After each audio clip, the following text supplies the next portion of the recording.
Modern Warfare 2 was so special because, I mean, how many games at that point literally let you walk into a civilian airport and start massacring everyone? Like, how many games up to that point were like that? I mean, that to me was like almost a once in a generation kind of gaming event. Yeah. And to me, trying so hard to replicate that just makes you either like it just makes you look like a tryhard, or it shows that you're just trying to, copy Modern Warfare 2. Yeah. Like, even Call of Duty Black Ops didn't really have, like, anything as graphic as MW2. And I like, I praise MW2 and the original Black Ops as the two best COD campaigns. Yeah. By the way, I started on our thing. Okay, yep. Now I'm just doing my setups. Yep, so we are playing Black Ops 3 because Jado is going on vacation soon, and we are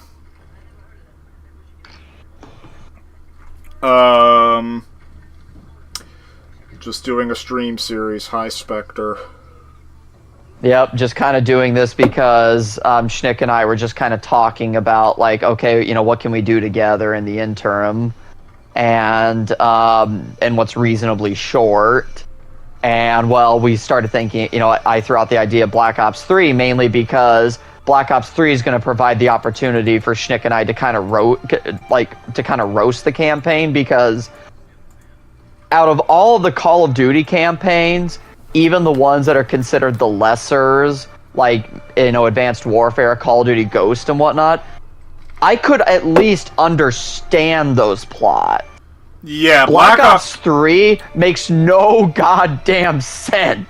And another problem of mine is how it, does not connect to the other Black Ops games all that much. Outside of, one reference. Well, there's two references. One, they briefly mention Menendez from Black Ops 2. And then the Nova 6 gas from Black Ops 1, I think, is in, one level, and that's it.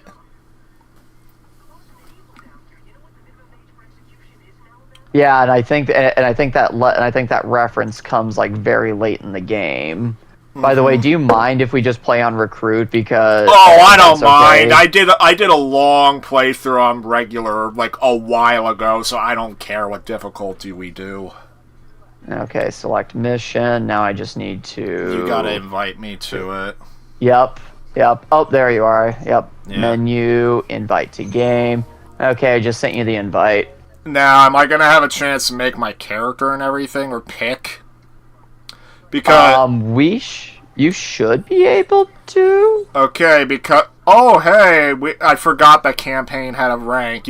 Yeah, because I'm gonna play as the guy. I'm pretty sure you're gonna play as the girl, right?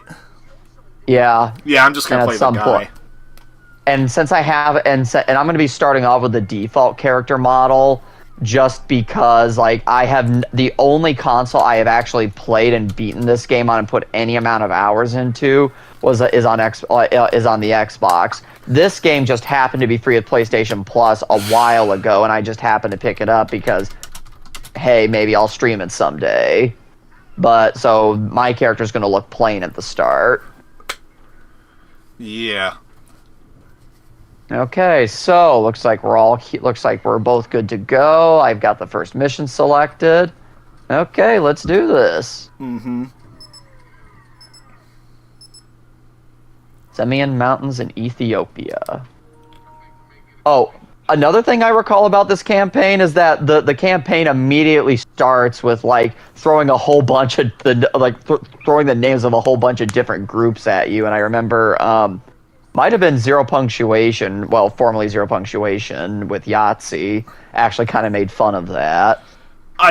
A friend of mine, a friend of mine years ago, he really hated this game. He affectionately knew it as Shit Ops 3. And okay, yep. one of his big things is that how the campaign felt overly scripted. In my experience, that was only really the first mission, but yeah. Okay, yep. And I then he went on a huge tirade about how bad the multiplayer and zombies were. I actually thought the zombies was okay. Well, I thought it was. I thought it was good, honestly. Like, what I will say about the zombies is I haven't tried most of the original maps. Zombies Chronicles was pretty good. Like, oh, Zombies Chronicles is good. Like, I have maybe a few minor nitpicks with the Zombie Chronicles, and one of them is, and I know this is gonna sound weird, but when when they remastered Kino de Toten, the weirdest change they made is that the flags are no longer the swastika, and instead they're just like the German Iron Cross for some reason, and like that to me was just always like, okay, why that particular change? It's one of those changes that like I immediately noticed because it's the one that's the most apparent, because of course in the original Kino map the swastikas are everywhere because of course it's a Nazi German theater. Yeah, so but yeah, like, if I can give Black Ops 3 anything, thanks to the Zombies Chronicles DLC, like, it has the sheer most amount of content in a Zombies mode of the entire series. Oh, 100%. Yeah. Okay, I don't really have anything too much unlocked yet, so I can't really customize myself. Oh, shoot, did I actually back out? Crap, I did. Huh. Well, it says it's starting in 50 seconds. Okay, there should be a... Oh, good. Okay, I just select what loadout I'm going to use.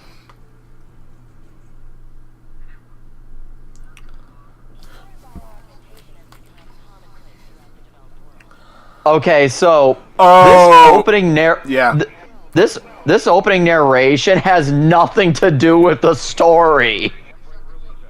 I need to have subtitles turned on. Oh, me too.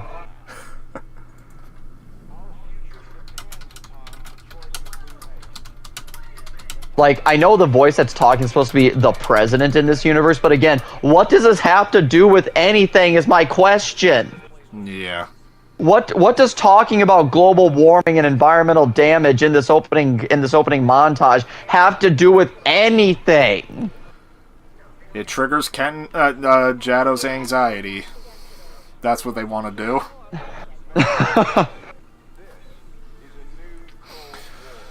But a new Cold War. Yo, there was already a new Cold War in Black Ops 2.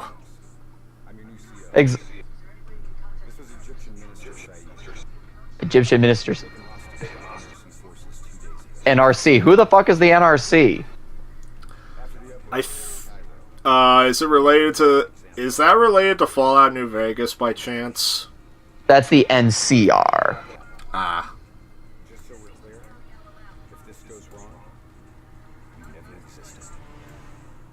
Oh, good. That's how you make it a Black Ops game. You say if something goes wrong, we never existed.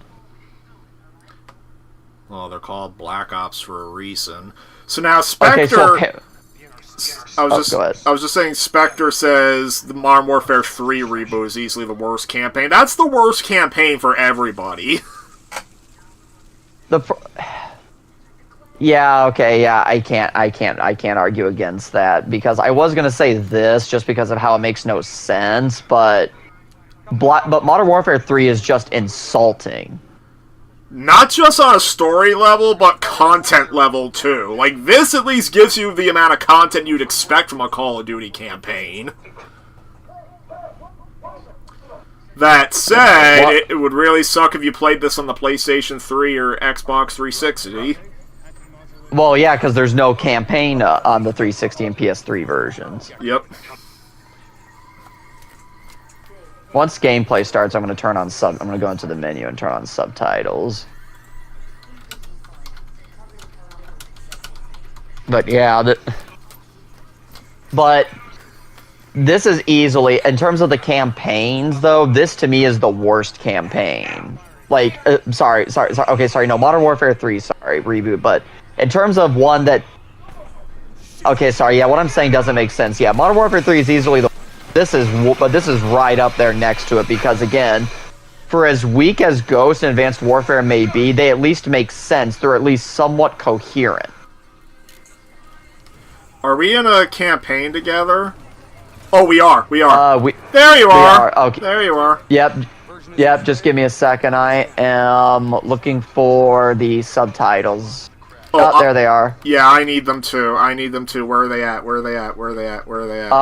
Pause. Press the pause button and go into audio, and then they're at the bottom. Okay. Yeah. There we go. While they're busy dealing with the traffic, these uniforms should allow us to slip by unnoticed. Spectre says he played the 360 version. Oh dear. Yeah. I never played that version. Go on. I have never played it, but I know the 360 version and the 360 and PS3 version had to change entire assets in the multiplayer map. Yeah. And not to mention, Call of Duty has always been praised for it's been able to do like a consistent 60 FPS on all platforms. Well, at least the HD ones anyway. Black Ops 3 on 360 and PS3 couldn't even do that. Not since like the PS2 were they able to do that.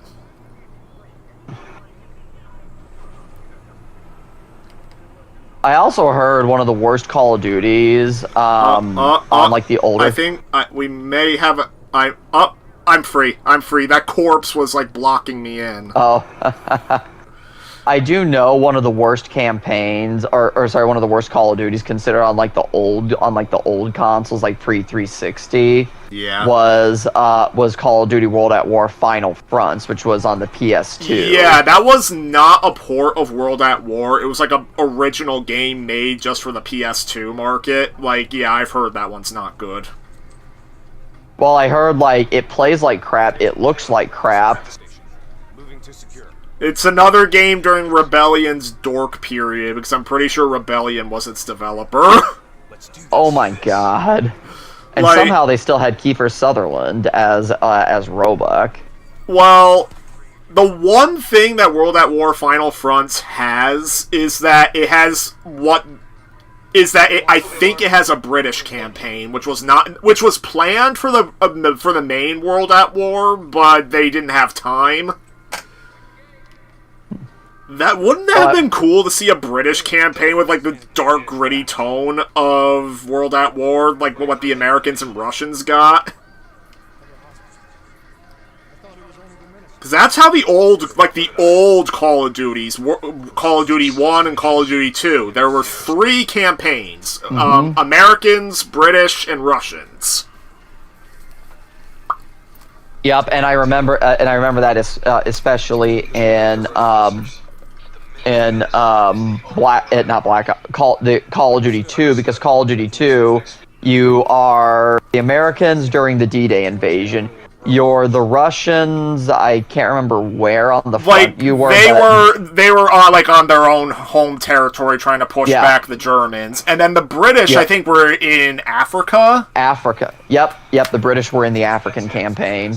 Like, it's funny because I've played Call of Duty 1. The way that, like, you start as the Americans, like, they're paratrooping in, and then they kind of nicely transition to the British campaign by having you rescue some key characters that would appear in the British campaign, and then you just sort of continue from there, and then the Russians just go into, like, their own front at that point.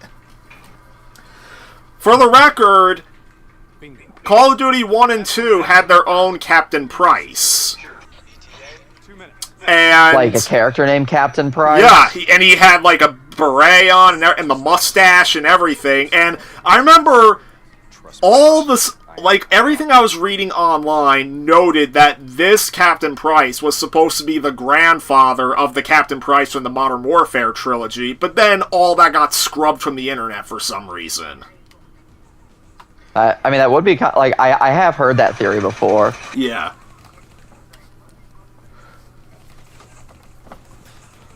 Oh. All right. Now we have Now we can do some Now we killing. We're off to killing, like Major Payne. You mean to tell me there's no room in the military for a killing machine like me? There gotta be somebody that needs killing.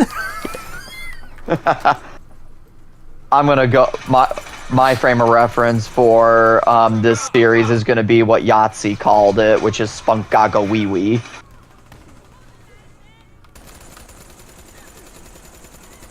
Because that's basically what especially the modern Call of Duty campaigns is just a Spunkaga Wee Wee military fantasy. Yeah. I'm kind of OP right now, I think, because of my rank ups. Oh yeah, that's fine. Yeah. Cell block ahead. On me. On me.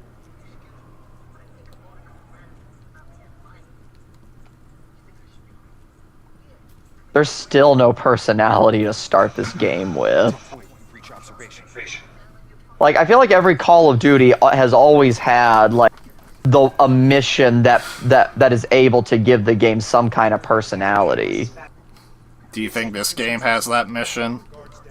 No, like World at War starts off with not Peleliu,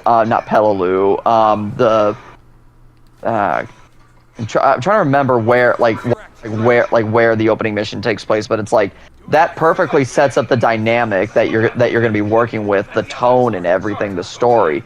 You know, Modern Warfare famously, its first real mission is True Expendable. Yeah.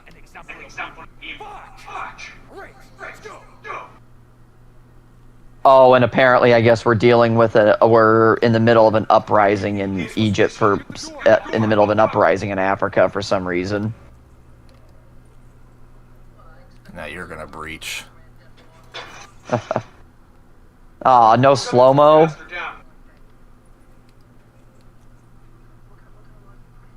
Khalil. Two questions. Who are you, and who are you? Like, or better yet, in the original Modern Warfare, the first words you hear out of Captain Price are basically, "What the hell kind of name is?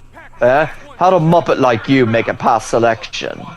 Like, just something about that has personality. That line. Yeah. Or Gaz. That's like, something that the nice Call of Duty watermelon campaigns don't have nowadays. is personality. Like, or for example, like, how Gaz. Nice! Your fruit killing skills are remarkable!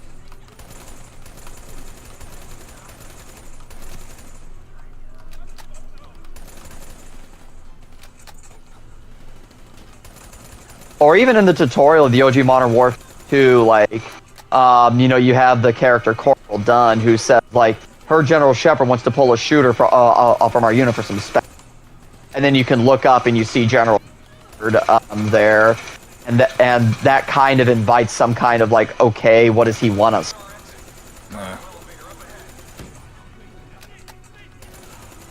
This is like, okay, we're here, we gotta rescue some hostages. Yeah, I don't know what has happened in this story. All we know is we're gonna get that guy from Law and Order SVU soon. Oh yeah, I think it's Taylor. Or the character's name is Taylor here. Yeah. Wait. That's what he's from, is Law. Yeah, he was originally one of the main stars of Law and Order SVU. I think his name's Christopher Maloney. Oh my God, him?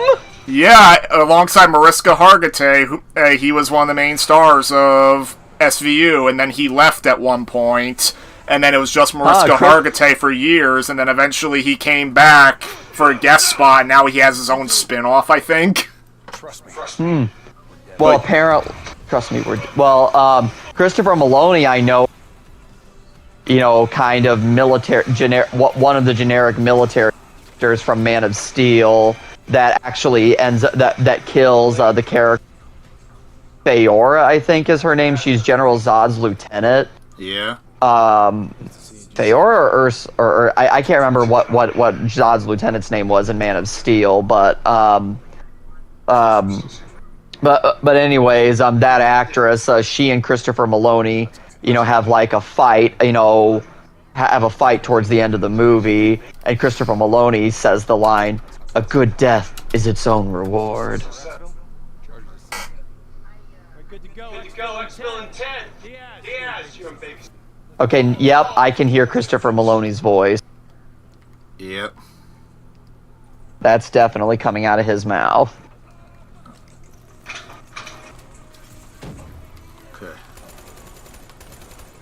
Die, motherfucker. Die, motherfucker. Oh, sorry, that's Diaz I was shooting at. No survivors. No survivor! We will not pause! We will not falter! We will be free or die trying! Not one step backwards. Mason! Grab that nigga! Step 8, Ramirez! Reznov for free. Step 8, No. Reznov, freedom! For you, Freedom. Mason! For you, Not for Mason. me! Not for me! I also have Reznov's Vorkuta speech memorized. Like, brave comrades of Vorkuta, the time has come to rise against our oppressors. Today, we show them the heart of true Russia.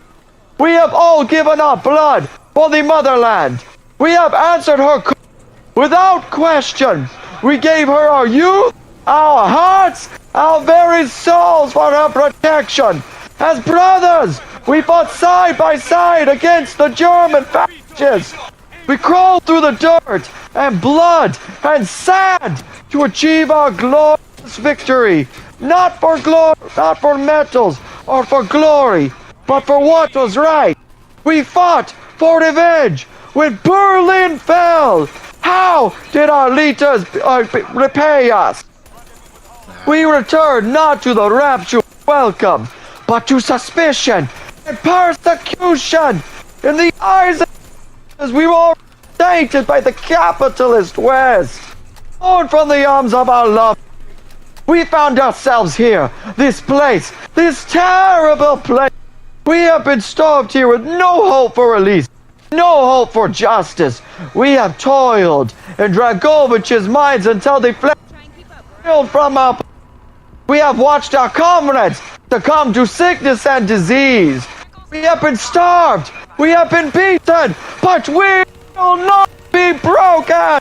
Today, we will send a message to our corrupt and arrogant leaders. Today, my comrades, Kuta burn!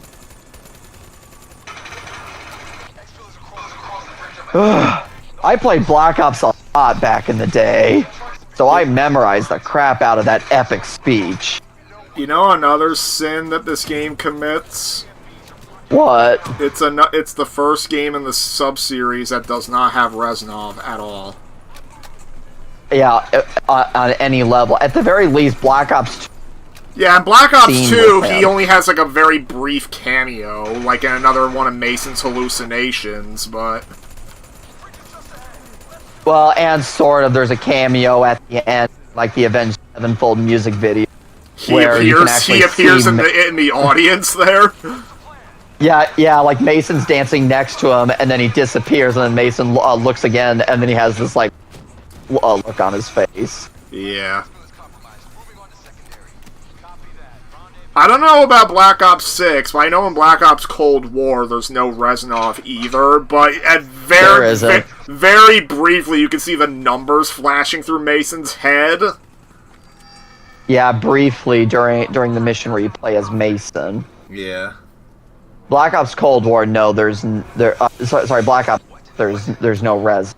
Like, it's so confusing how the Black Ops series continued in its original continuity, but then the Modern Warfare series got rebooted, and now they're trying to have Black Ops in its original continuity connected with the new Modern Warfare. Yeah, that makes no sense. And on top of that, I know Spectre probably disagrees with me, but I didn't think Black Ops Cold War was all that special from a story perspective. It's like, and I don't understand the praise the campaign was getting. Yeah, there is a little bit of, there is some nice mission gameplay variety in Black Ops 6, But Black Ops 6 does the annoying thing that I have hated about every modern Call of Duty. The campaign ends effectively with a massive cliffhanger that you're just expected to watch, like, you know, the seasonal multiplayer cutscenes to fill in the blanks. Yeah. Because guess what? Ghost actually, the new Ghost for the new Modern Warfare 2 was introduced in DLC cutscenes or like the multiplayer season of the first reboot Modern Warfare. Yeah. Okay. I don't know where we're going to, but yeah, the one scene in Black Ops Cold War for me was when Zakaya from the Modern Warfare series appeared, and even though technically it's the Zakaya from the reboot trilogy, it's just vague enough to where you can pretend it's the original series Zakhaev, if you want. Yeah. It's just vague enough to where you can pretend it's the original Zakhaev. Oh, what was keeping us blocked there was a random enemy was just hiding, and the scripted thing wouldn't happen.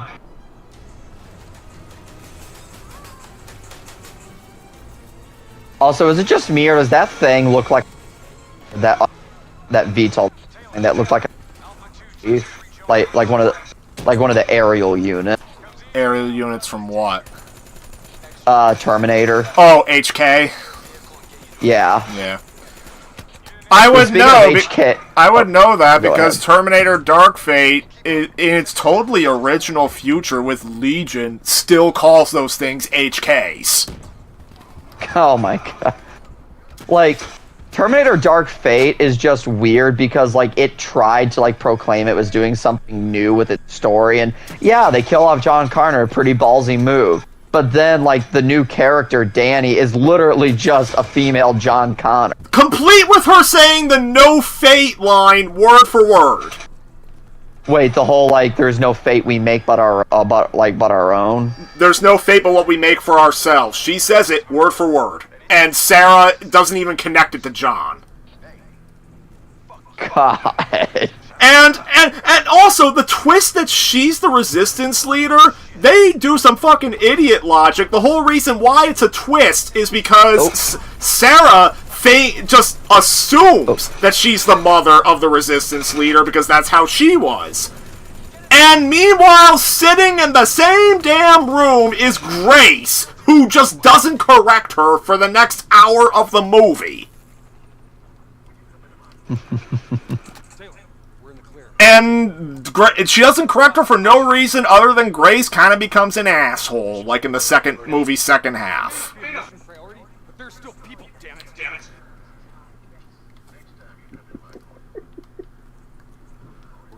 Change some.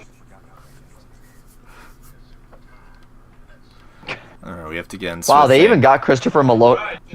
They even got Christopher Maloney's likeness. Yeah, that's what they normally do for their celebrity voice actors in this.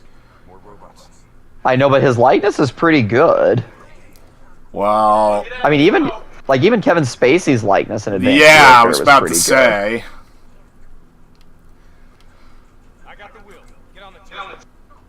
Like, yeah, Kevin Spacey nowadays we know him as a creep, but Yeah, he's an ass, but frickin'...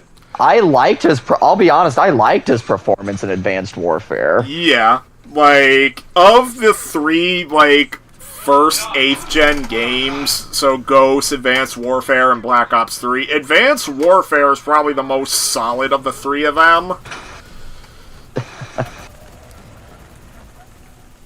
Michael Bay! Woo! That said, we can't just hold down the trigger and keep firing because there's an overheat meter. There is, yeah. Oh. But So, what? I was just about to say, frickin'... So, what'd you think of me watching both Terminator Dark Fate and Die Another Day back to back? At least Dark Fate has a little more Like, it does, than like... Die Another Day. At least Gabriel Luna's pretty awesome as his Terminator. The performances weren't really the problem for the most part.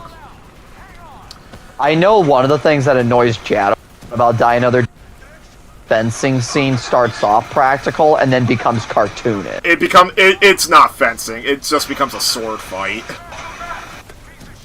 Like, I rated Die Another Day higher than Octopussy and Diamonds Are Forever by virtue of at least Die Another Day is funny with how bad it gets. Yeah.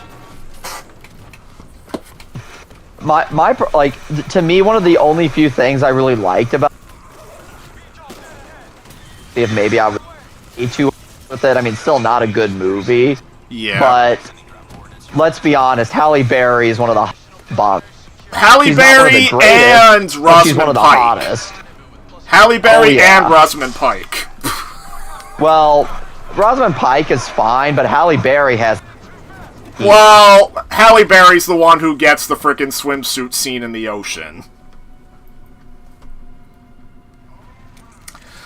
And she gets offered a mojito. Yes. I can actually make a mojito. I actually know how to make one.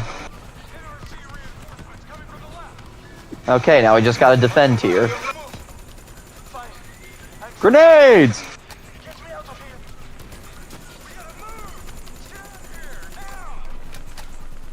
Okay, so... But yeah, like... With Die Another Day, at least its ridiculousness is funny, and like... He's not playing a good villain, but Toby Stephens really does try to ham it up for the camera, which I have to appreciate. And... Frickin'... Like... At least I remember the stupid set pieces, like that horrific surfing on the ice shelf wave scene. Oh, the CG in that movie is terrible. Like, you know the CG is overdone when they had felt the need to put a CGI bullet into the frickin' gun barrel scene at the start. Oh. Up, here we go, mutilation. Hang on, you're not dying another day. Wait, we don't get mutilated, we just get knocked back in this? Or wait, never mind, here we go. Yeah, there we go. Yeah, we do. Oh, wow. E. Yeah, keep kicking it, because that's totally gonna work. And then it's gonna just mute you, just... Obi-Wan learned that the hard way. Oh, yeah. Ah! By the way, fun fact, Yeah. Grievous coughing in Revenge of the Sith was actually George Lucas, because during a few days of filming, Lucas, and I guess one of the sound people was like, "Hey George, we got an idea. Do you mind coughing into this mic a little bit?" Yeah. And so that's how Grievous has his cough, is George Lucas. Yeah. Oh, good. Got some fabrication kits so I can unlock stuff. I at least did appreciate the one thing I'll give this campaign is I do at least like this idea of leveling up and being able to customize your gameplay and your classes, kind of like what Black Ops 2 would do. You know, kind of like what Black Ops 2 did with its campaign. Mm-hmm. So... Oh, and here we go. Yeah. But no, this is where when the twist of the game gets revealed at the end, this is where this whole cutscene just makes no sense, because there is apparently a twist that just completely borks the comprehensibility of the campaign. Yeah. Who are you? It's me, Taylor. Oh, and apparently, you know those big, fast-scrolling things of text that we saw that we see at the beginning of each mission? Yes. Apparently, there's actual plot-critical details that actually explain stuff in those. Oh my god. Yeah, so all that. Yeah, all that. There's actual plot-critical details. Oh my. And of course, here we get the meme of Train Go Boom. Welcome back. Yeah. Do you know what's happening to you? I think I'm about to get mind fucked. Am I dreaming? Yeah. Let's say say you are. Why not just go with it? After all, you can always wake up. December 12th, 2054, 7:30 a.m. We're on board a private commuter train headed to the Zurich headquarters of the Coalescence Corporation. Our cargo. Prototype for the Winslow Neural Network Initiative. Oh yeah, that's another thing that would get made fun of. What the hell's the Winslow? That's capable of rewriting itself in order to interface with any other system in the world. State-of-the-art stuff back in the day. So, Schnick, you care to explain how any of this connects to the Black Ops series? It doesn't. Exactly. Because, like, this, like, going from Black Ops 3 to Cold War and then to 6 is like, why is this a necessary detour? 7:31 a.m. A terrorist group detonated an explosive device on board this train. The incident back our robotics program. Okay, so they're doing a simulation of a mission that failed, or like an incident that happened. Yep. Right now, you're in the medical prep for surgery. Huh? You've got a new bit of hardware inside. So basically, this is all in your head. That's all I'm getting. Yes. Yes, this is all in, and that whole thing about you're being prepped for surgery, that's part of the twist, and this is why a lot of the game makes no sense, because that twist absolutely screws the entire story.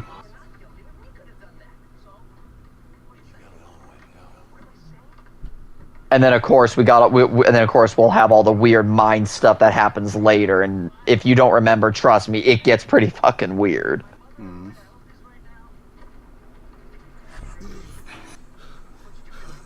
Is it just me, or does this look like Vorkuta, like repurposed Vorkuta assets? It does look like it. 11:30 a.m. Zurich Security Forces received an anonymous tip giving them the location of a hideout terrorists are using. Unfortunately, ZSF underestimated the firepower these assholes were packing. They got They took it hard. Outcome? Train go. Train go boom. Remember Diaz? I think so. Train go boom is like is this game's version of press F to pay respects. Well, I certainly haven't seen Train Go Boom all at all. We all gotta be in sync. I've seen plenty of press F to pay respects, but not Train Go Boom. You didn't hear shit? If I wanna talk to you, DNI transmits on a closed channel. I don't even have to think about it. But, just so you know, if you ever think about calling Taylor a dick for real, brother, he's gonna mess you up with those robots. Alright? Let's go see if we can do this without ending up with Swiss cheese like those poor bastards. Hey,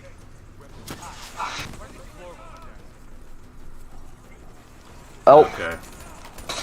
We have gameplay. yep. We have Houston. We have liftoff. I got downed. Oh, you did? Oh wow. I'll be back. I'll be there. I know that frickin' realistic difficulty has you get down with literally one bullet every time, so it's literally better to play that mode in co-op, so at least you have a chance to revive each other.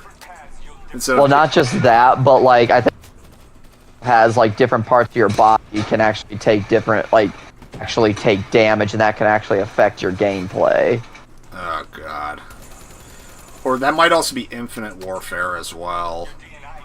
I believe that's also. Oh hey, DNI tactical mode, that's useful because that provides like targeting.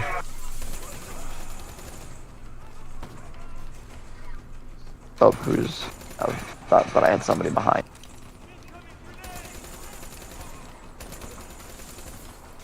Oh, what's really nice about the DNI tactical mode is that it show you your grenades are. Yeah.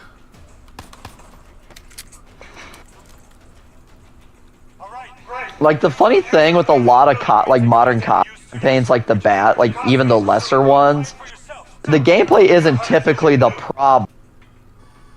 It's usually the story that's been the issue, but then you get to something like you know, the new Modern Warfare 3, and the gameplay, all the mission design, most of the mission design is literally these like open, you know, so-called like weapons-free missions that are basically just repurposed sections of the Battle Royale map.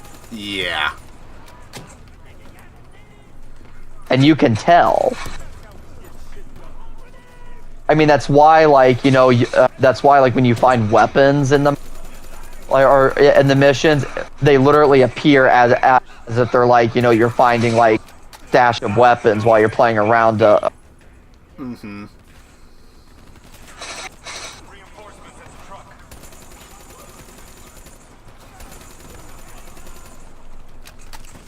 Just letting you know, in a few minutes I will have to go for the dogs for a few seconds. Oh, that's fine. Yeah.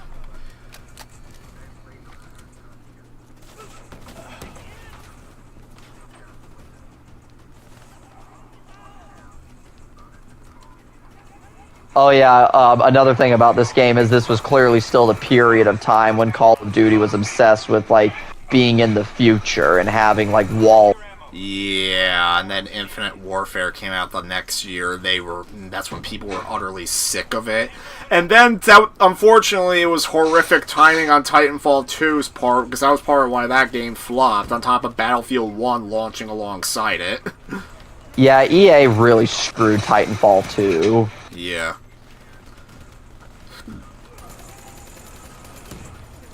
Oh shit, I'm down.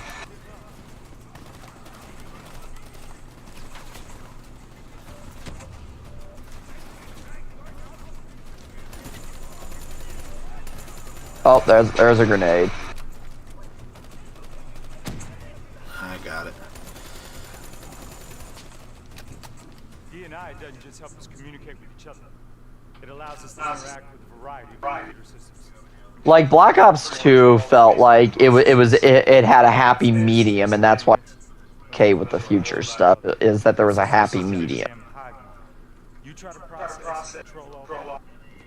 I'll be honest though, I kind of really liked Infinite Warfare's campaign.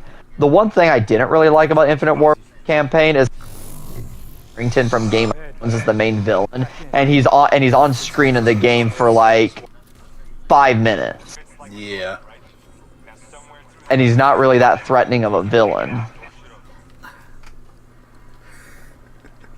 Like, to me, the Call of Duty villain that I think has ever yet to be beat, even with, you know, strong villains like Dragovich and Kravchenko, is Makarov. Makarov, to me, is still the top Call of Duty villain. Yeah. Original Makarov, that is, right? Yes, original Makarov, because new Makarov doesn't really have much menace to him, and he kind of looks a little silly to the point. I think one YouTube comment I found said that new Makarov looks like a Russian version of Ben Shapiro. Oh my god.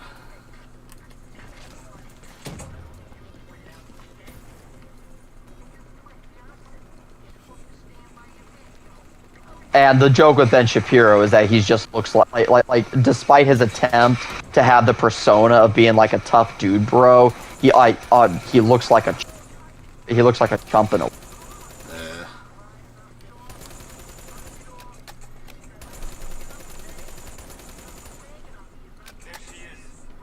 Oh. I'm afraid the EMP blast from the generator has fractured drone. No, I didn't realize an EMP would fry my an electronic.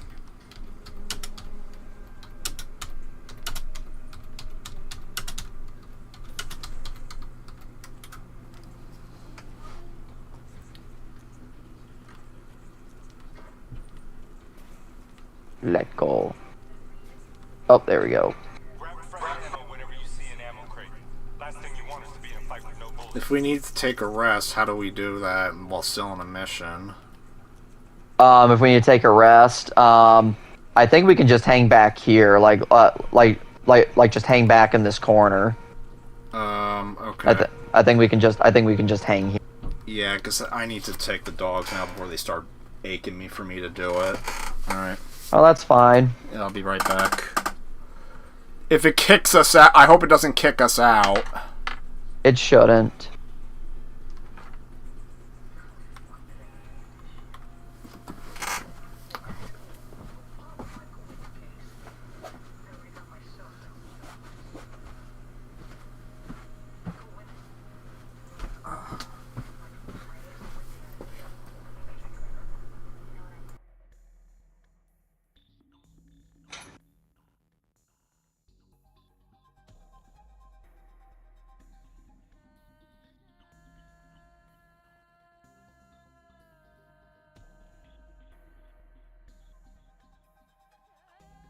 What is this? Have to just to get out of the not the first call I have in. Look at this guy. My second option is nothing.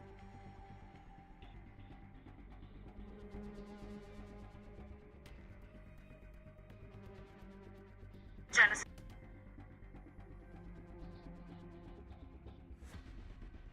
What is that?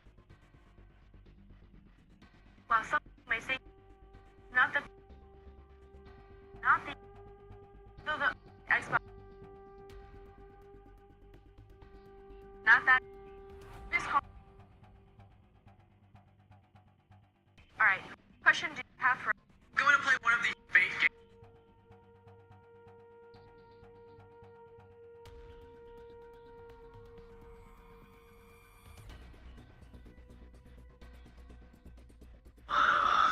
Question. Say these things. And as far as that there's hardware. Wow. I'm gonna go pick up someone.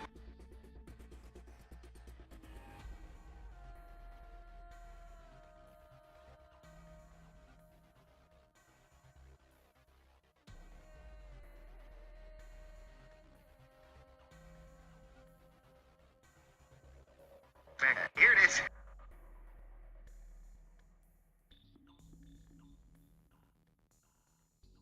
Hey.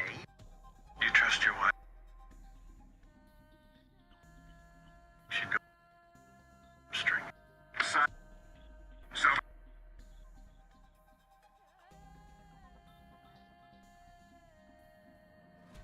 One-time gift to your spouse for up to 60.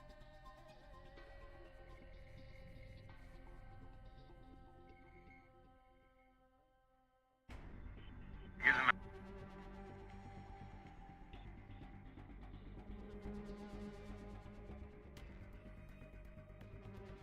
Cost you.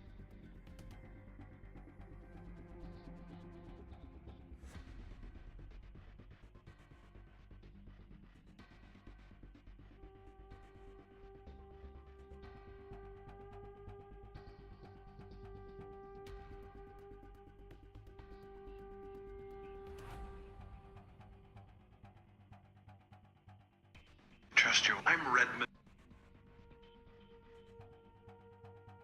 This is a shop.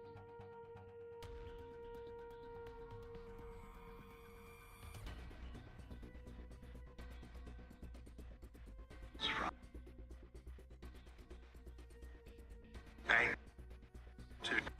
Someone win the top prize in an.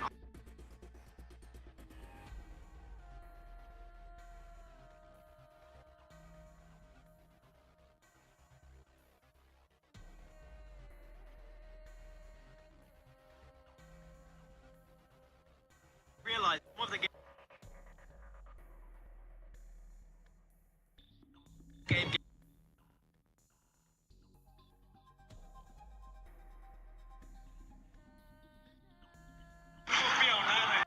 Thought this would be the winning game after we won 100 tickets. Here we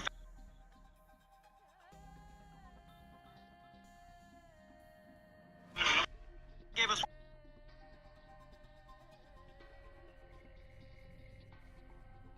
How much money does it win? Yeah.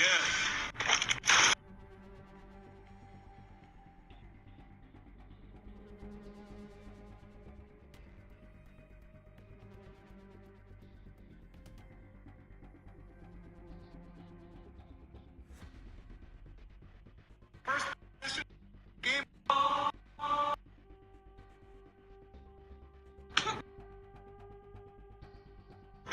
Nobody killed her.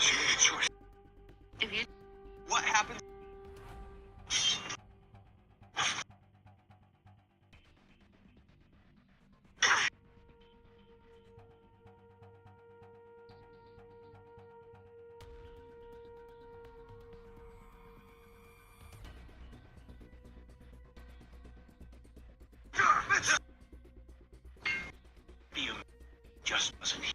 But sorry, see Dufresne's name there? I sure do.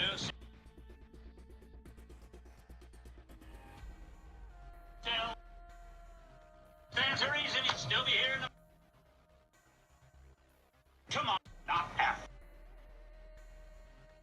Right? A little. It's... What do you... You're a... And voice actors who are every... Part 2. If you know... Wash your hands to... Here's one of... What of...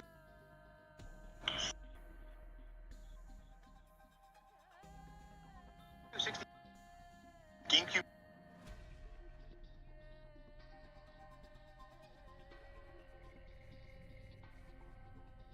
I'm gonna. Got it. Yes, you read that title.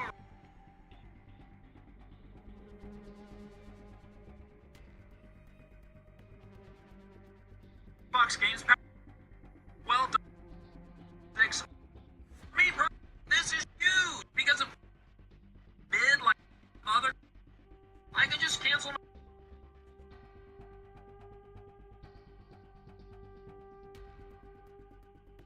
There is a faster. Sweet, let's do it. Game right here.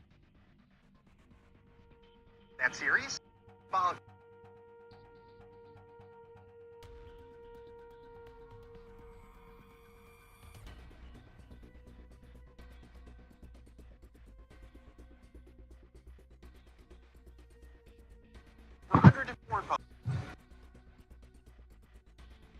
There is a faster. Joey, I don't want. There is.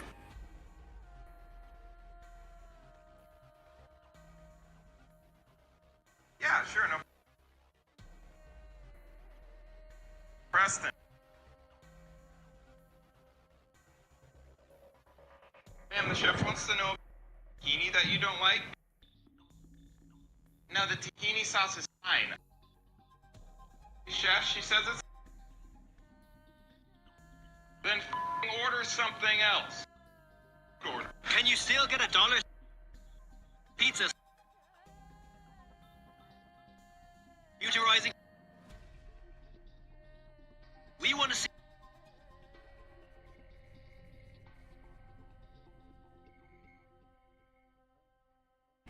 So we tried the next.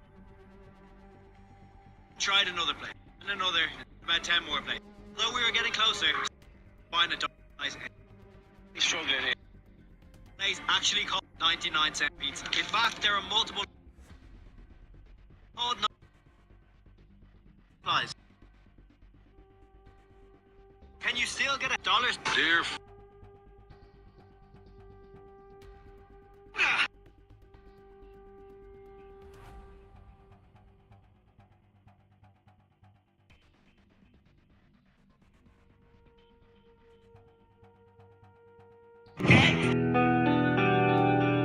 Oh. Okie doke. Nope.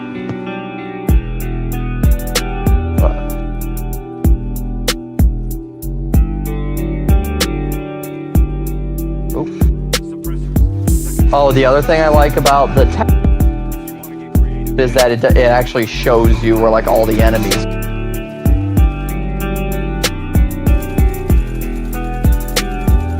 Oh hey, I forgot I can control a turret.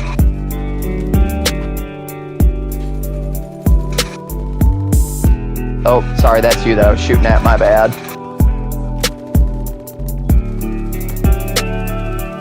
L1 plus R1 at the same time.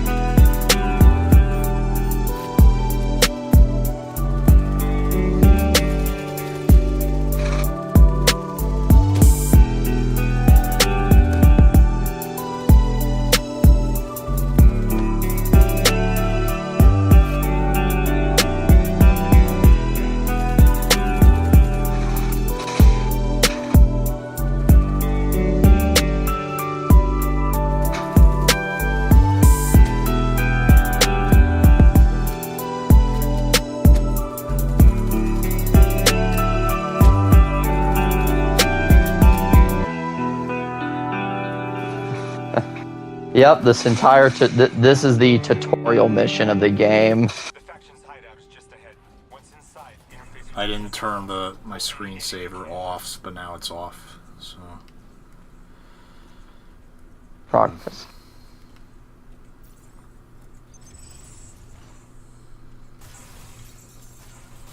Oh no, PTSD. Okay. somebody in chat says glad still everyone's still alive from Skull and Bones. Yep, we're still alive, and we're. At least we're gonna have, you know, something better. Yeah. Make you think of sounds, sights, words, songs. Make you think of stuff you haven't thought of in years. You know, do you know what would have been really hilarious? Yeah. You know, spending the money on getting, like, Christopher Maloney. What if they had spent the money to get Mark Meer and Jennifer to be Mark the Meer and female Jennifer characters? I need to know. Jennifer Hale is everywhere. What else has Mark Meer been other than Mass Effect? I think he's actually done a lot more indie games, from what I think. Because, like, I know he's in a game called it's a survival game. I know he's called The Long Dark, I believe. Yeah. Yeah, so, like, Mark Meer tends to do more indie stuff. Like, Jennifer Hale is kind of, like, the one that made it big. Yeah, I need to look this up now. Hang on. Tringo Boom. He does have a TV tropes page. So, he has done work for the Dragon Age series. Oh. And he also did a voice in the enhanced edition of Baldur's Gate. That's about it. Yeah, Mark Meer is an interesting one, just because he hasn't, you know, gotten... Yeah, like, and he's a voice that you feel like you'd see more often. Well, especially for being one of the, you know, for being the male version of Shepard. Yeah, like, fan art and stuff has the female Fem Shep more popular, but male Shep is usually was the face of the Mass Effect marketing for years. Like, it wasn't until, like, the Legendary Edition where they put the helmet on Shepard so that you could pretend it's either way. Outcome.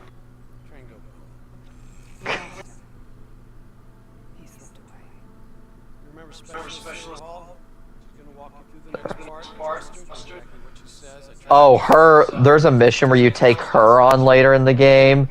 I just remember it being trippy, and it's like, it starts to do the whole Inception thing of dream within a dream. Again, ties into the whole twist. I know there's one mission, I think it's the same mission where the Nova 6 gas appears. It has freaking zombies in it. Yep. And that's like the first time they had zombies appearing in a main Call of Duty campaign. Oh, Black Ops 6 has this really like almost bio mission, I would say, that where you're fighting zombies. In the main story? Yeah. What's the context?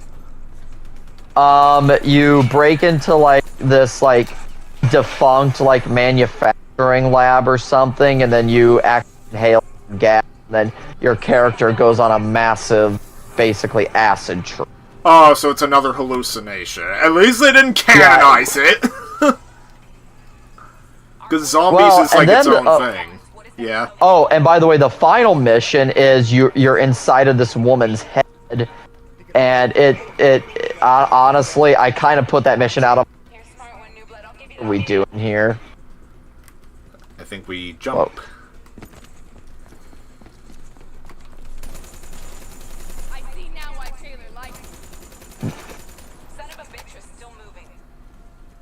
Oh yeah, this is our how to use the parkour.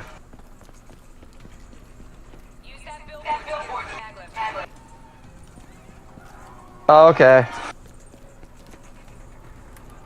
This is definitely an area that would not have been able to have been done on the PS3 and 360, like these neon lights and everything. Oh yeah.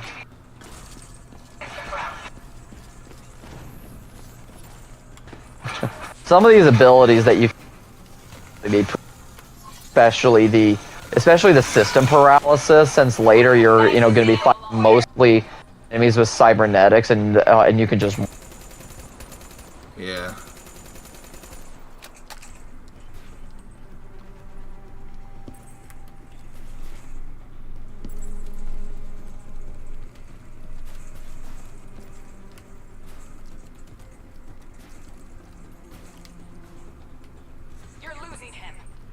Oh shit, yeah, we are losing. Sorry, I forgot. Yeah, we're technically chasing the guy. Technically chasing someone? Yeah. Man, I didn't realize we suddenly turned on Dying Light. You know, I've meant to replay Dying Light now that it's widely accessible in 60 FPS format. That was I got him. Replaying Dying Light, though, like I did with the mine. Dying Light's gameplay is great, but its story is fucking boring.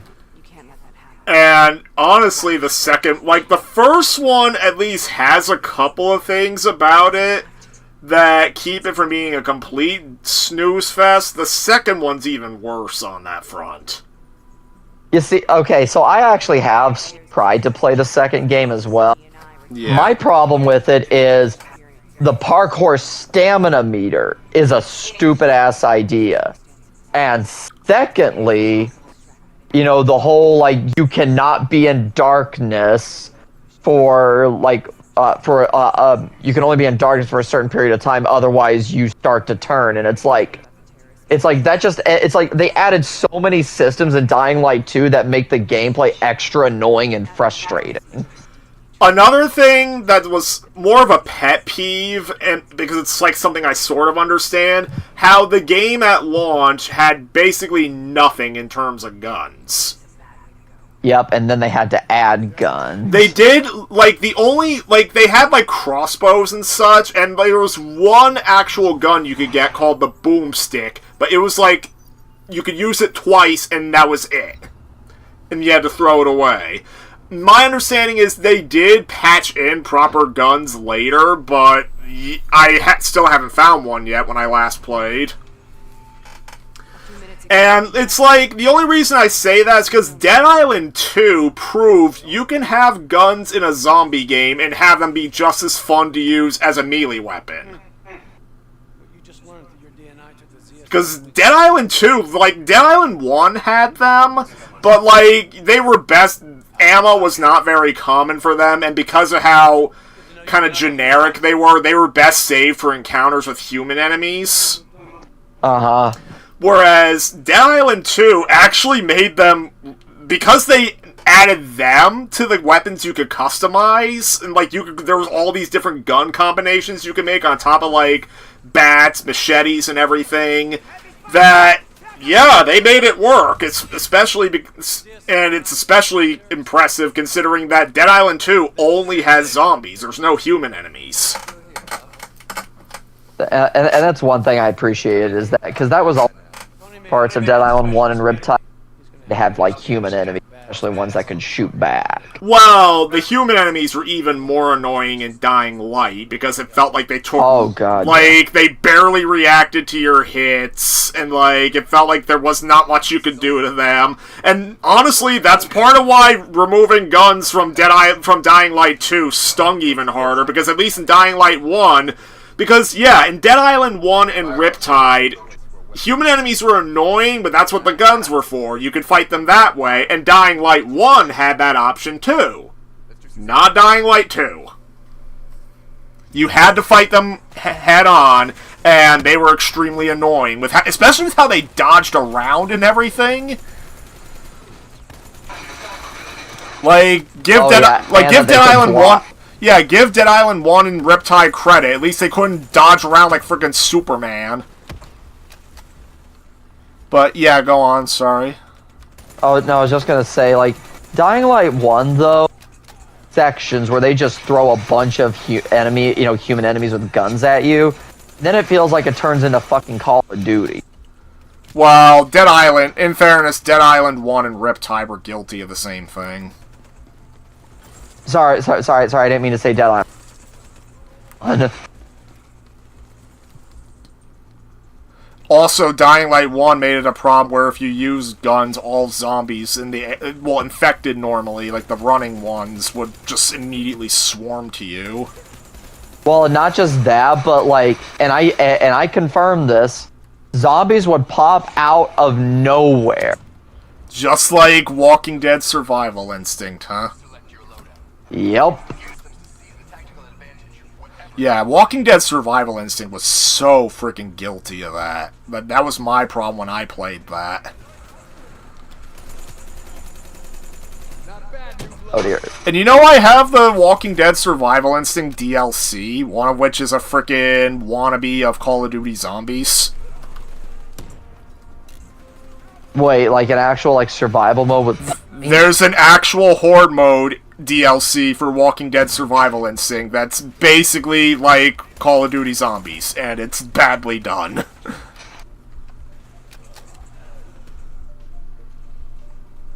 Kenton, of course, Shadow could not play that because you can't get the DLC anymore.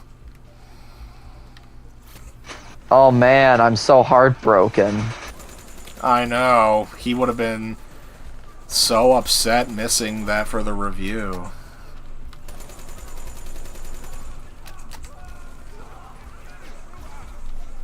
Yeah, I can just summon, like, you know, nanobotic fire. I don't know what this brain power does. Like I just hold the it? One you... No, the one you have equipped is called Immolation, and you can only target robots. Oh, so humans don't count. Yeah, humans don't count. Yeah, I need to switch this power. Yep, you just hold down the down button on the D. Oh, okay. Mass overload. Wait, temporarily blind and deafen human combatants. It wasn't doing nothing to them. Oh, hey, mobile armory. Okay, this. I'm doing the swarm one. Because at least the swarm one I think is what you had. Yeah. At least the swarm one actually seems to do something. Oh, you can select loadout. Honestly, I'm getting a little bored using this gun, so I am going to switch to another gun. I'm going to switch to an LMG. I'm just ranking up stuff. If there's one thing I can give Black Ops 3, I think it has the best rank up sound of the whole series, or one of the best. Oh. Like when you rank up. Oh yeah. Ammo box.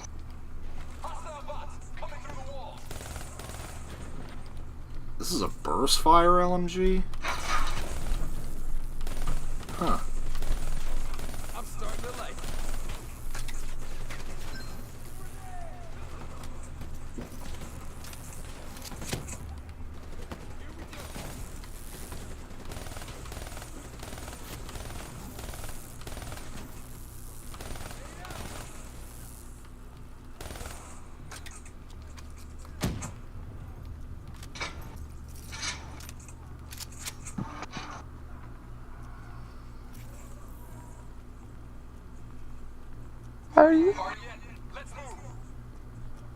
Also another thing, and I think like this game, like this Call of Duty, this is another Call of Duty really of this. The soundtrack is so forgettable. Well, again, I think the rank ups. I do like the rank up sound a lot, but that's about it. Yeah.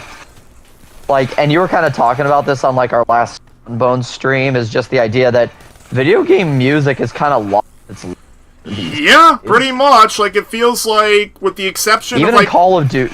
Yeah, even in Call of Duty games. Yeah, they used to have good music. Not anymore. But yeah, you go ahead. You were saying Like- exception of. Like, the only exceptions I can think of nowadays are mainly Japanese-developed games. Like, stuff like the Final Fantasy VII Remake series, like the Yakuza series, Yakuza / Like a Dragon. Sonic Frontiers has a beautiful soundtrack. Oh, it does? Yeah.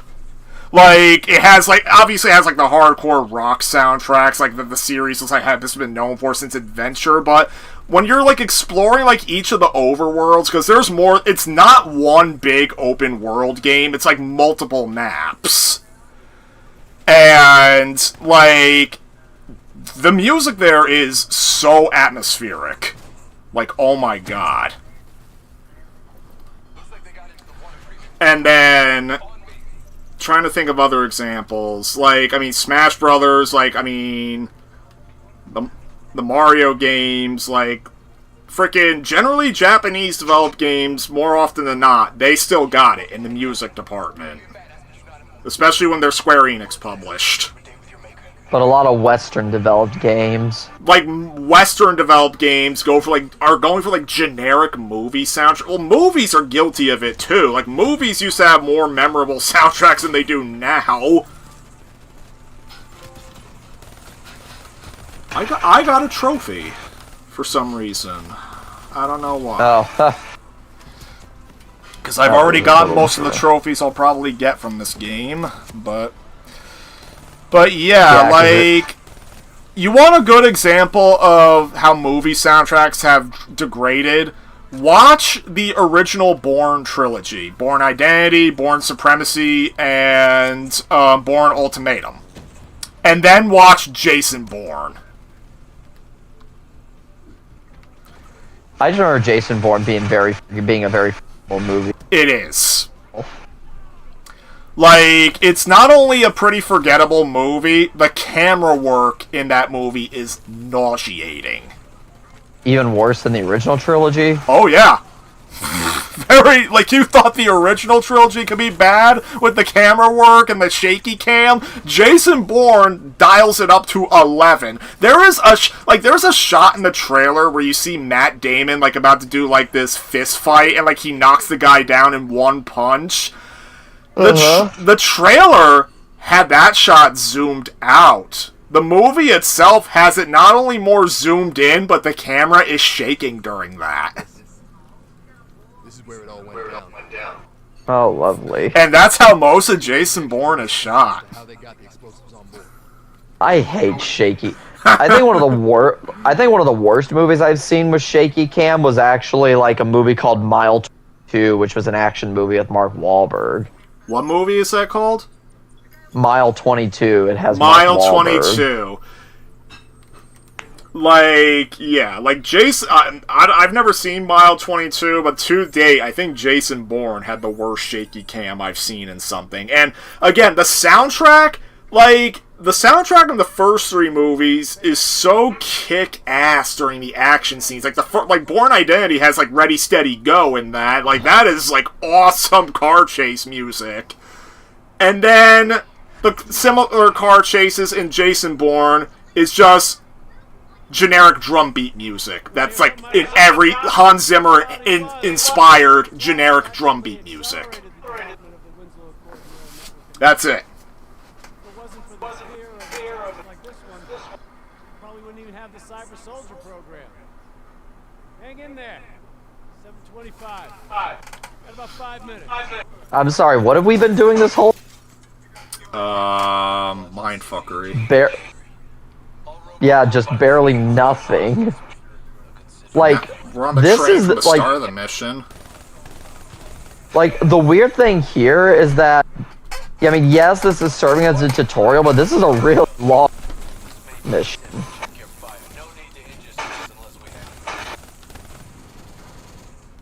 Oh, wait, I'm sorry. We have a shotgun. I forgot to say this. I like to keep this for close encounters. It says you started another voice chat on my thing. That's weird. I didn't. Oh, whatever. I'm still here just switched with to you. the robots one. Fuck. Okay, I'm holding it until we see some robots. Oh, there's some robots. They're trying to break in. Come on, break in so I can... Oh! I think I got him? You did. Okay. Oh, hey, conveniently...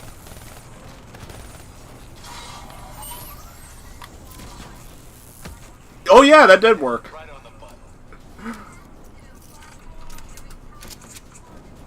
Oh, God. And now I just have a superhero ground punch.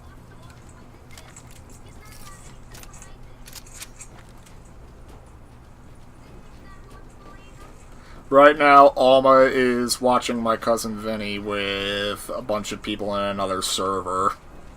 Ah.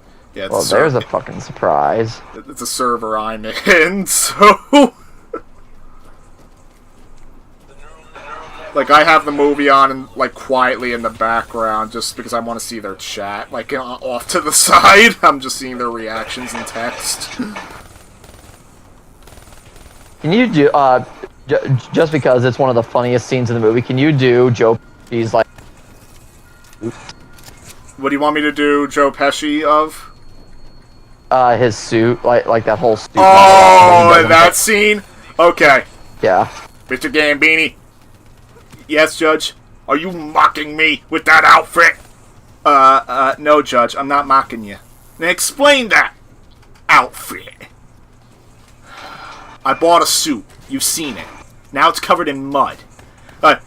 This town doesn't have a 24-hour cleaner, so I had to go buy a new suit. Except that the only place where you can buy a new suit has got the flu. You get that? The whole store got the flu. So I had to buy this from a secondhand store. So, it was either wear the leather jacket, which I know you hate, or this. So I wore this ridiculous thing for you. Are you on drugs? No, sir, I don't take drugs. I don't like your attitude. What else is new? I'm holding you in contempt of court. Well, there's a fucking surprise. What'd you say? What? What did you just say? What'd I say? Why? Spectre, I will give you that. Expedition 33. My dear God, finally a Western developed game that has a good soundtrack. I'll give you that.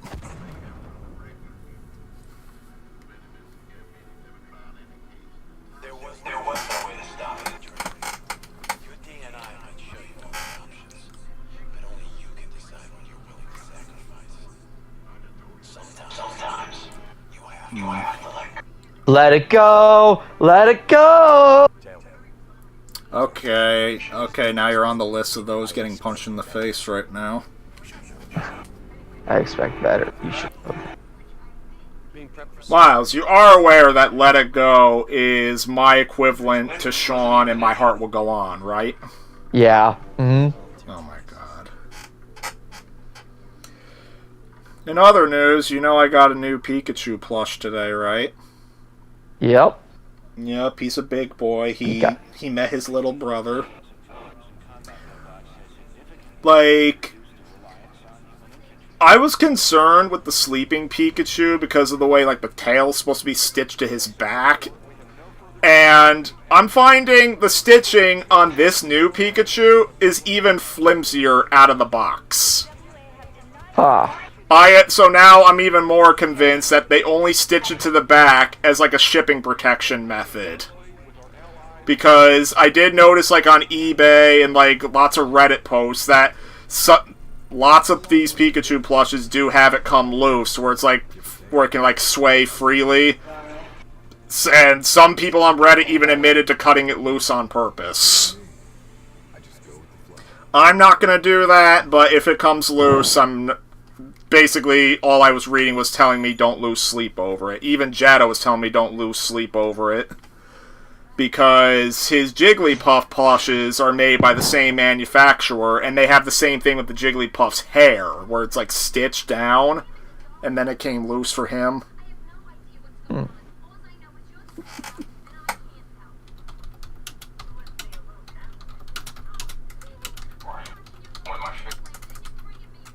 Oh hey, I can actually customize my class now a little bit here. You can. Yeah. Oh yeah, because we're in the hub area. Yeah, I need to go into the armory. Yep. Control upgrade.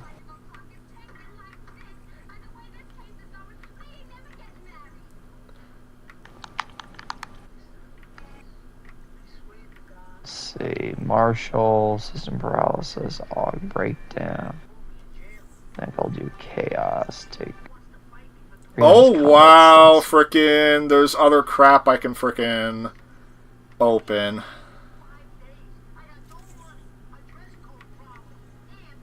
I had 20 fabrication kits. I have 10.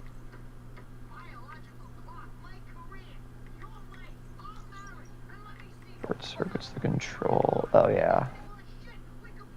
Gonna upgrade that. Confirmation. I can equip frickin' fast mags. Yes, I need a fast mag for this LMG. Focus a directed energy wave. Let's to see, induce quick violent draw, muscle impulse. move down faster while aiming down the sights. Maybe quick draw. Okay, Let's see, and then frickin' secondary. There's a fucking annihilator. You know what? I want the. I don't know.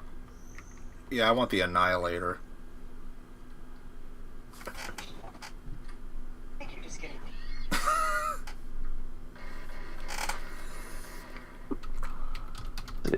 Weapon builder, that's what I need, so I can... Wait, no, what do I do? Loadout. There we go, yeah. So, custom loadout number 1. KN94, the ICR-1. Okay, let's see. I'll actually do the ice. Unlock and equip. Attachments. Extended mag, laser sight. Reduced recoil. Yes, I need a grip. And yeah, I'll do that.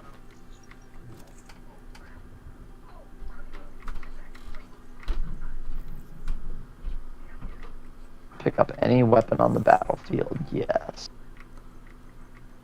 I need that. Traversal enhancement and limb optimization might make it possible to run along walls. Well, yes, please. I feel like those are kind of the go-to that are required. Okay, I think I have this LMG. Good. Now, you say you can customize your class? Where can you do that? Well, you can customize. You go to edit. Like that's probably what you were doing, and then if you want to upgrade, and then if you want to spend upgrade points on your core, like your abilities, over here. Okay. I see weapon builder, design weapons. What? And then you also, like I said, your cyber cores are also over here if you want. Yeah. You know those abilities you were using. Oh, what the hell? This sniper rifle looks kind of old school in a future way, but custom variants of guns to use in campaign and multiplayer. Create variants. Yeah, I don't know if I want to do that. Let's see, I'm gonna go to the cyber core. Yeah. Alright, so control, mass paralysis, overdrive, move faster, change weapons. Oh, I think chaos, I think, is the one I have. Yep. That.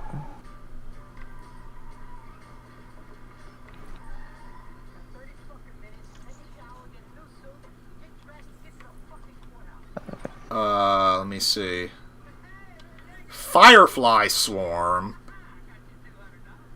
Yeah, I'm gonna do Firefly Swarm. I'm gonna do adaptive immolation. And you also have the ability to upgrade your ability. Yeah, you can upgrade them each once. Yeah.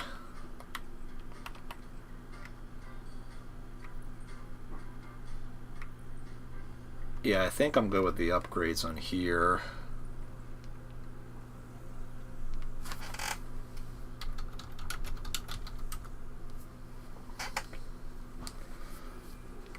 Well, you ready to go?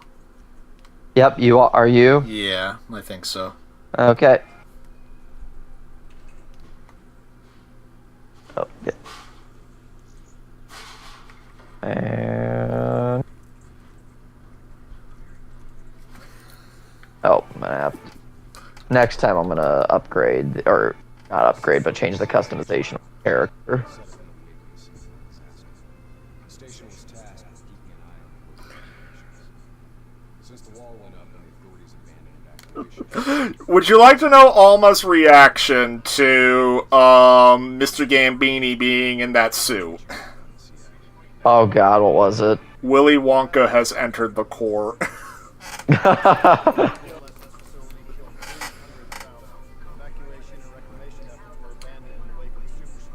So what's so important here that the CIA has to send us an investigation? The Immortals have known links to the CDP. The Immortals? Who? What? CDP? What? Who are these people? Who and why should I care? Oh hey, we're going to Singapore. Captain Barbossa. Welcome to Singapore. Singapore, aka also the place where Skull and Bones got shot out from. Oh man. Probably not definitely not the fault of those developers, though. They deserved better, it seems like. This tastes like heaven. Better You know, than... get a mod that makes everything taste good. If I did that, I'd never get to appreciate the real thing. Not fucking around, oh. Yeah, we're not fucking around. Right. Let's get to work. Get to work. The game beans. You can actually feel good. That are by any means necessary mandate. When the full force of the storm hits, we're looking at 150 mile per hour winds. Take this. Oh dear. 150 mile per hour wind. 150 mile an hour winds. They wouldn't be able to walk like this if it was really 150 mile an hour. Well, it's like wind gusts of 150 miles per hour. Oh, okay. Micro missile launch. Oh, come on. Okay. Oh, now I get it. What is the Winslow Accord? Why should we care? Like why? Like they keep throwing this terminology around. They expect us to care. The Metal Gear games are guilty of the same thing, throwing around lots of terminology, but at the very least, they take time to... There's a reason why MGS has those long-ass cutscenes. They at least break it all down for you in the moment so you can understand it.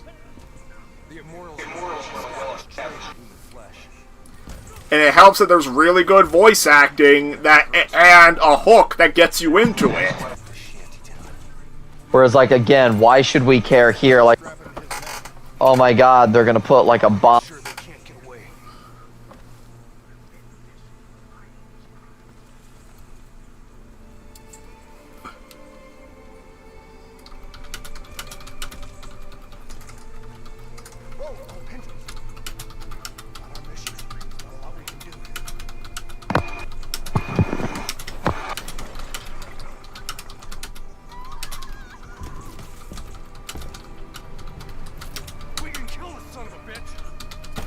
We can kill the son of a bitch. Okay. Let's go find him and kill him and get rid of the son of a bitch. That was me trying to quote Arlie Ermy from On Deadly Ground. Oh god. Bullshit, I bet you can suck a golf ball through a... My guy in DC tells me we're not dealing with the student here, we're doing the professor. He's the guy you call... when you have a mission that can't fail... When you have a mission that can't fail, he's the guy they call him to train the troops, okay? This is the kind of guy who would drink an entire gallon of gasoline so he could piss in your campfire. This is the guy you could leave in the middle of Alaska in a pair of bikini underwear without his toothbrush, and he's gonna meet you with a $1 million smile and a fistful of pesos. Freaking, I need to freaking find up the actual dialogue. All I know is that if we don't get rid of this guy, we're gonna be a giant crater in the middle of Alaska. So let's find him and kill him and get rid of the son of a bitch. And that was not Arlie Ermy improvising. That's something that Steven Seagal or whoever actually wrote. And also, Arlie Ermy was not allowed to improvise. Oh, he wasn't? He was not allowed to improvise, and think about that. Frickin' Stanley Kubrick was infamous for not allowing improv, and he allowed it for Ermy. Like, even Kubrick would allow improv, Steven Seagal didn't.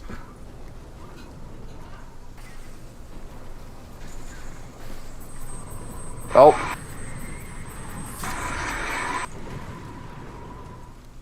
Yeah, whenever those big wind gusts come when you hold down. Yeah.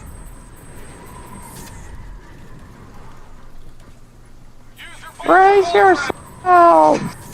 Are you thinking of Incredibles now? Yeah. Because it's more interesting than this story right here. Like, the funny thing is, like, the story's not particularly interesting, but later it's just so crazy, so at least it has more skull and bones. Yeah. And at least it has, like, constant, like, you know, stupid set pieces. Like, really, that's what helps Black Ops 3 be not a completely irredeemable game, because, yeah, a friend of mine really hated the opening mission for how scripted it was for when you could shoot things and everything, but pretty consistently in the missions afterward, you at least have, like, pretty consistent action. I mean, this anchoring is pretty annoying, though. It is, yeah.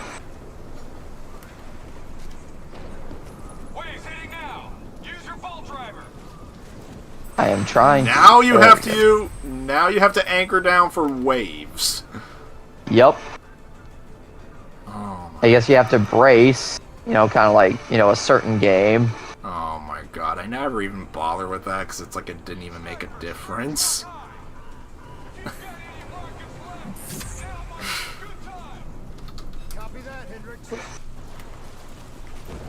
Oh, the micro launch. What do you need this one for now? Let's see. Oh, take out multiple enemies at once. Oh god, I see.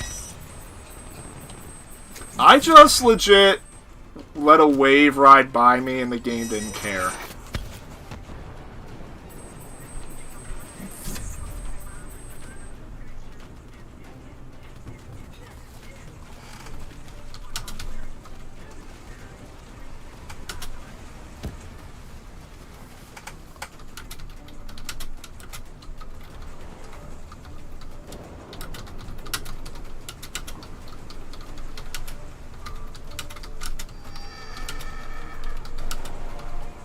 Oh, we got a bunch of them in. I like the one that I can just basically overload the optically sensitive enemies and it just causes them to fall over and puke to death.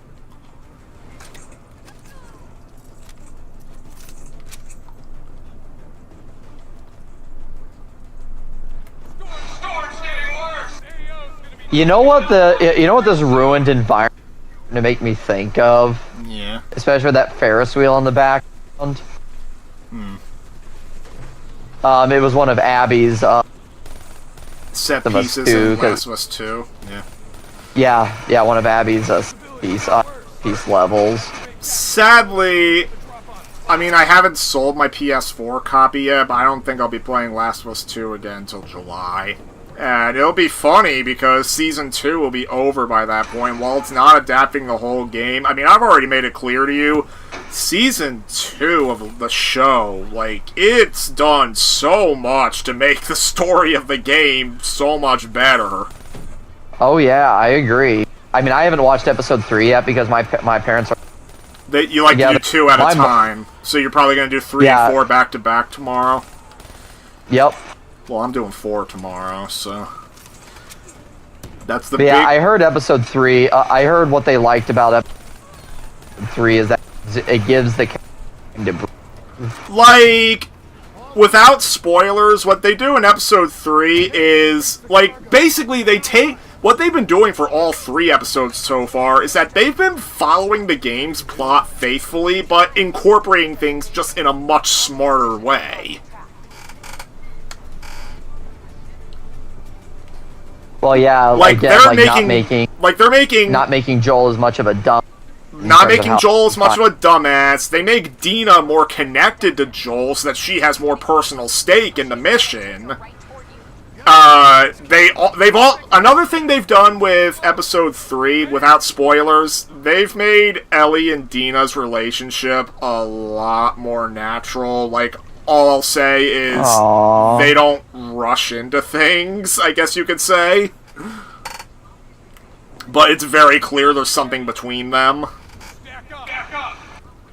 Like, let's just say the show did so much better making me care for Dina than the game did.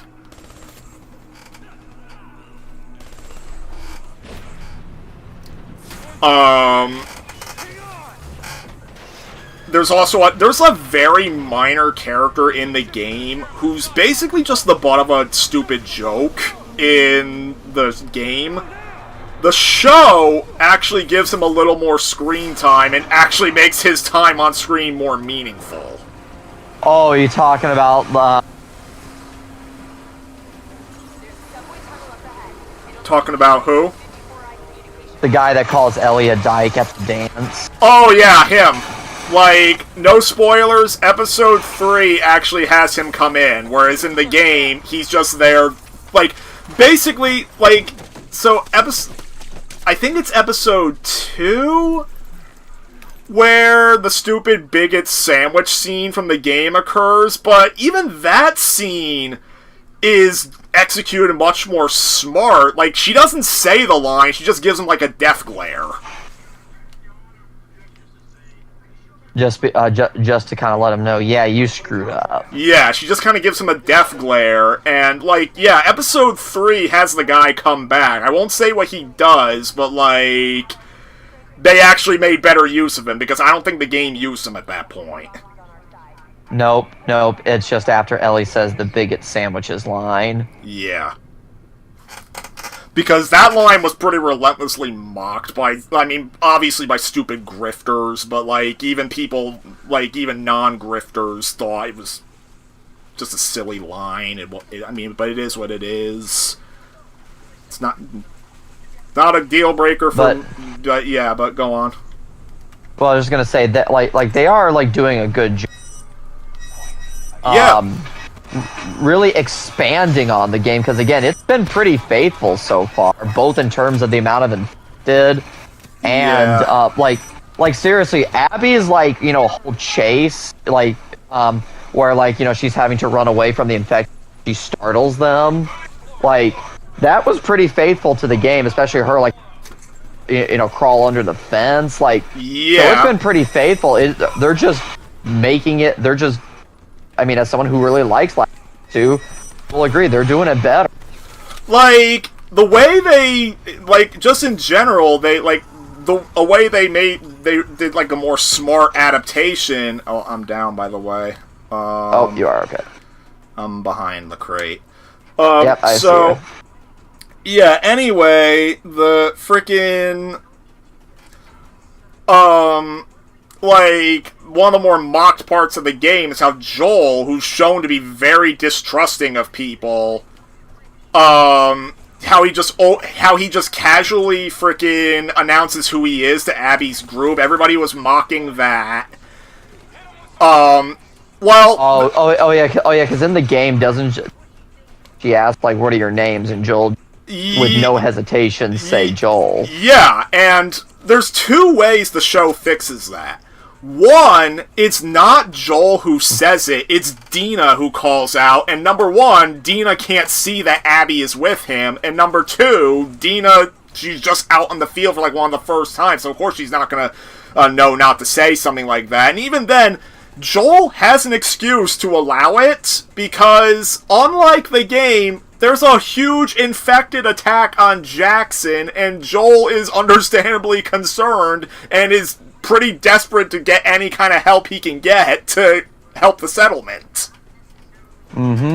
Wait, so wow, I actually didn't think about it that way. That that having the attack on the settlement actually fixes, you know, like why Joel would even like, you know, take Abby and go with her. Yeah, because it helps that Abby hears Joel's name but doesn't say anything at this point. And when they get when they're safe from the infected horde, that's when Abby's like, come to my cabin where my people are. We can get supplies and we can go help. Like, she does that false promise, and like, that's the thing. There's way more, like, Abby has more time. Like, in the game, like, when Abby learns his name, she's immediately on him.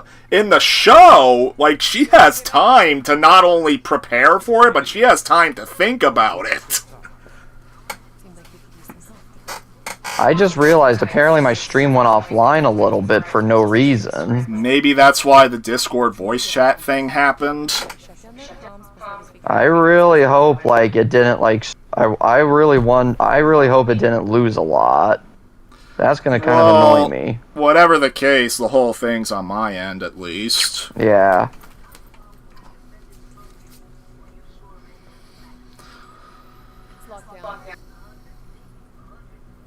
They've routed all comms through a secondary relay. Can you locate it? Give me a second. Got it. We should be able to upload the scramble from here. We'll regroup at the Black Station. Sounds like a plan. Let's move. Okay. Yeah, okay, well, I probably lost about 20 minutes, but that's okay. Oh, alright. But yeah, go on, you were saying. Yeah, so I'm curious to see how else they're gonna adapt the game, because where I got to in the game was like maybe halfway through Abby's campaign, then that was just one of the games I kind of stopped due to disinterest. Well, that happened to so many other games that I don't hold it towards that game specifically, but yeah. Oh, hang up for me. Wait up for me. I don't know. Frickin' shit. Oh shit! Damn it! What the hell? I did my power and then I frickin' downed myself. No, that was me. Oh. I went the wrong way. I went into a wrong area.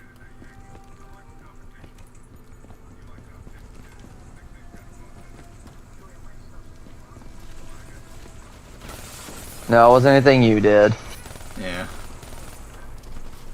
I threw a grenade! I blew us up with a grenade, I think. Damn it. I think that was me.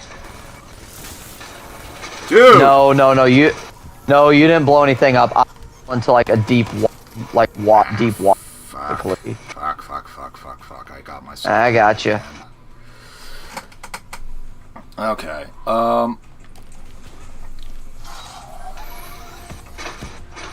Okay, out of curiosity, because it's lingering in my mind, what do you think of the Bigot sandwich line from Last of Us 2? Honestly, I just kind of giggled at. You giggled at it a little bit? Well, that's fair. I mean, yeah. I feel nothing at it. Like, I feel nothing at it. Like, it's just whatever line. I know it made, but again, I know it made grifters really mad.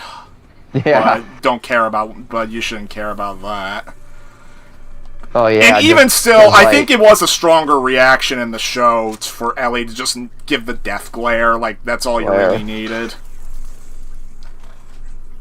I did find it interesting, yeah, how they did flip around who goes out with, you know, who goes out with Ellie and it being Tommy. I know that they say that Ellie had another girlfriend before Dina in the show, and basically the reason why it didn't work out between them, literally the only thing they had in common was that they were lesbians.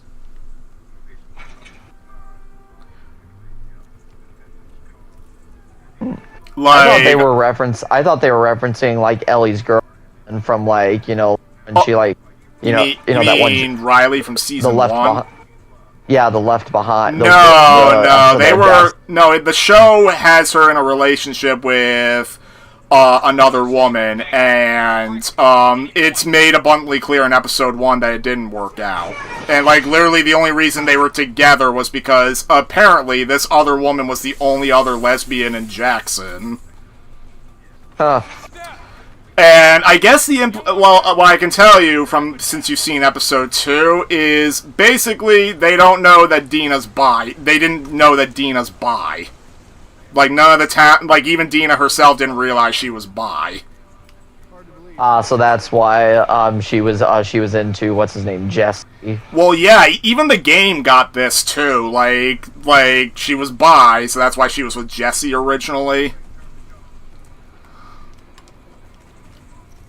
Also, I'm pretty sure that the person who's, pretty sure the person that's playing Jesse is his actor from the game.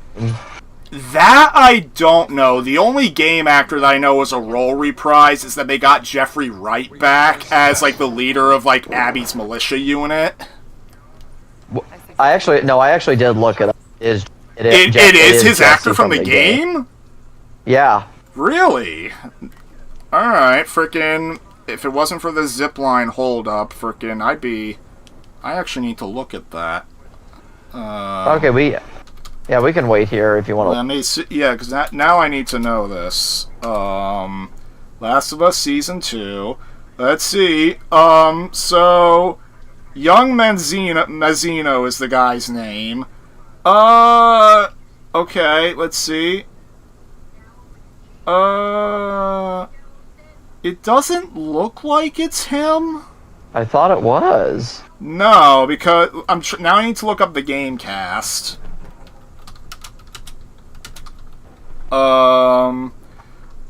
Let's see. The game cast. Yeah, in the game, he's played by a guy called Stephen Chang. Okay, I don't know why I thought it was a role. Well, there is a role reprise. They got Jeffrey Wright back from the game for his role. But that's it. As far as I know, anyway. Unless they have cameos from actors from the games. Because, I mean, Season 1, you had Troy Baker playing the second-in-command of the Cannibals. Then Jeffrey... Which I thought that was pretty cool. Yeah, and then Jeffrey Pierce, who was Tommy in the games, he plays, like, the second-in-command to that crazy lady who was going after Henry and Sam. And then Ashley Johnson, who played Ellie in the games, she was Ellie's mom. So which that I liked, and I thought she did really... Yeah, and then... Also, episode 2 of Season 2 has a song from Ashley Johnson. Wait, was Ashley Johnson a singer? I guess she is, yeah. Oh shit, where Well, are you? Troy Baker's also a singer. He is? Yeah, he is. Have you heard the credit song of Resident Evil 6? No. Well, there's multiple credit songs. Specifically, the credits song for Jake's campaign, because Jake is played by Troy Baker. Yeah. What? Yeah, the credits song of Jake's campaign in RE6, that's Troy Baker singing. And Troy Baker plays Jake? He does, yeah. Ah. I guess you could say that was slightly before Troy Baker became a real celebrity voice actor. Where he's basically everywhere. Yeah, like, that was around the time where he was starting to become a celebrity voice, because, I mean, this was right before Bioshock Infinite came out. That was, like, what really catapulted Troy Baker into stardom, I think. Oh, that's what catapulted him? More or less. Huh. Did Infinite come out before Last of Us? What came? Bioshock Infinite? A few months before Last of Us. Oh, okay, and of course Last of Us. Well, yeah, Last of Us contributed to it too, but like I would say, Bioshock Infinite is like where people really started to recognize Troy Baker as a voice actor. Could be 54i grunt detonation. Yeah, maybe if the doors were blown in. But they're blown out.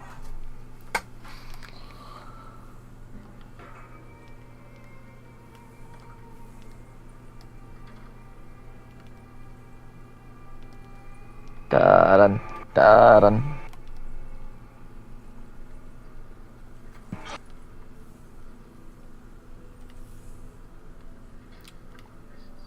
As Captain Price would say, check those corners! Well, I'm not checking those corners very well. Check those corners!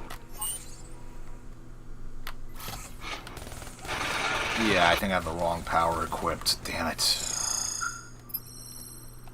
I'm on the Firefly swarm now. You hear that? Hear that? You're a firefly? I guess. Get the door open now. Let's go. You know, that was a nice touch when Uncharted 4 came out, because frickin' the first 3 Uncharted games have what's called the Strange Relic, which is literally just a precursor orb from Jak and Daxter. And then Uncharted 4 took it a step further. They had the strange... Not on top of the Strange Relic, they also have the Strange Fruit, which is a Wumpa fruit from Crash. And then they have the Strange Pendant, which is just a Firefly pendant from Last of Us. Is this king? Denial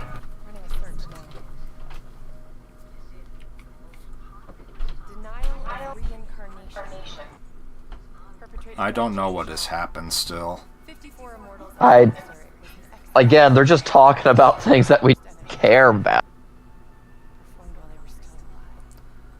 I mean, I guess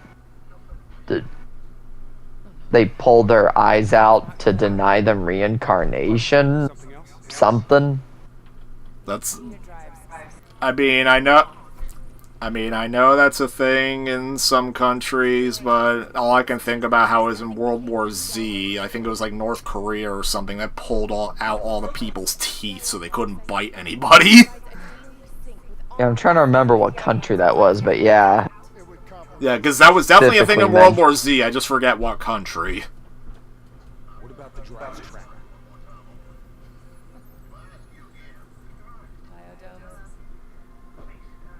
The heart of 54 Immortals operations and home of the Battle Sister team and the leaders. Go Min and Go Shin. So let's go get our drives and give them a little payback. I don't think the Immortals killed these people. You saw the doors blasted from the inside. You saw them drilling. They never made it inside this room. So who do you think did it? Okay, I didn't really miss much when my stream up just weirdly. This station? Yeah. That's fine. Well, the Winslow Accord Black Cyber Ops unit. Oh my god! Like, they keep dropping this Winslow. The game never explains what it is. I hate to quote Nostalgia Critic here, but here we go. Exposition, rush it out ASAP.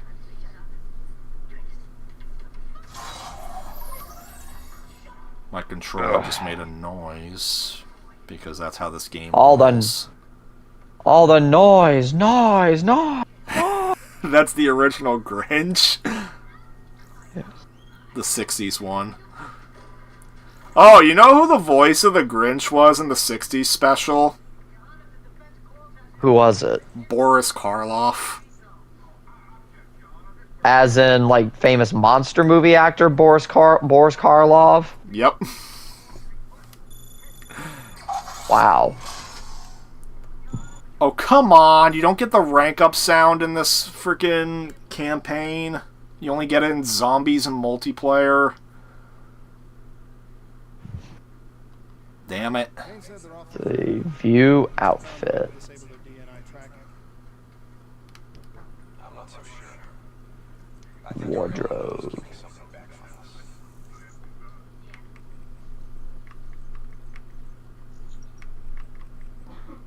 Freaking full metal I'm gonna need to jacket get- is one of my upgrades I can do.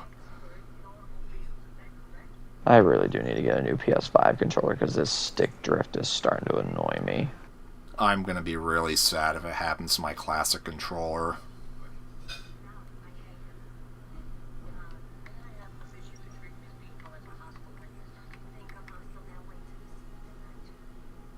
Undercover.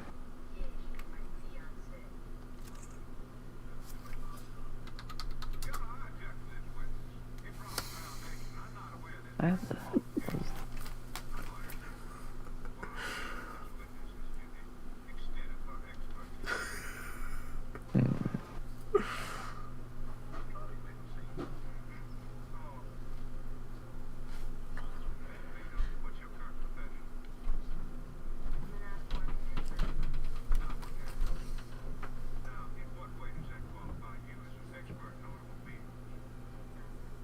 Yeah, I guess I'll use this outfit for right now. How many upgrade points do I have?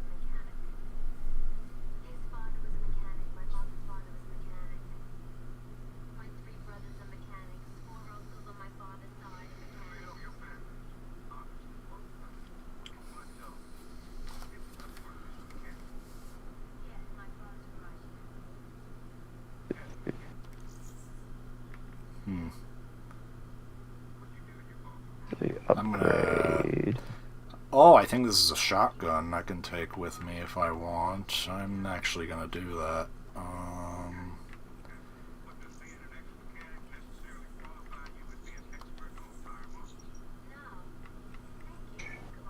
There we go.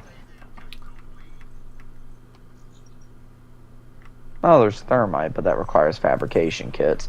At least here there is some ability to the campaign. I guess that okay, so yeah, I guess there is enough here that at least does put it at least somewhat above Modern Warfare 3, but it's still the second worst. It's still the second worst Call of Duty campaign. Yeah. Okay, well, seeing as I don't really have any more, see, I'll keep my reflex sight. Ooh, fast mags, actually. I might put that as my other thing once I can get a primary gunfighter wild card. Let's see. So make it possible to run along walls. Or EMP.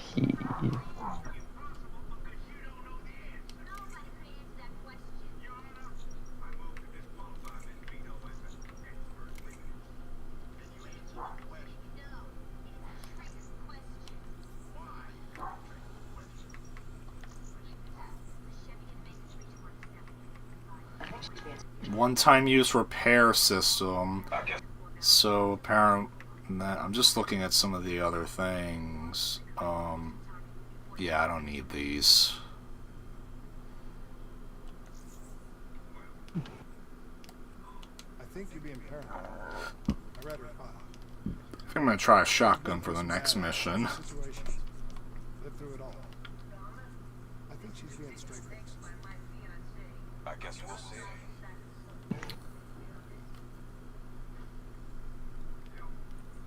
So we got time for one more mission, you said? Because you said you said 4:30 your time you have to go? Well, between 4:30 and 5, so yeah, we probably got time. We got time for one more mission at least. Okay. Yeah.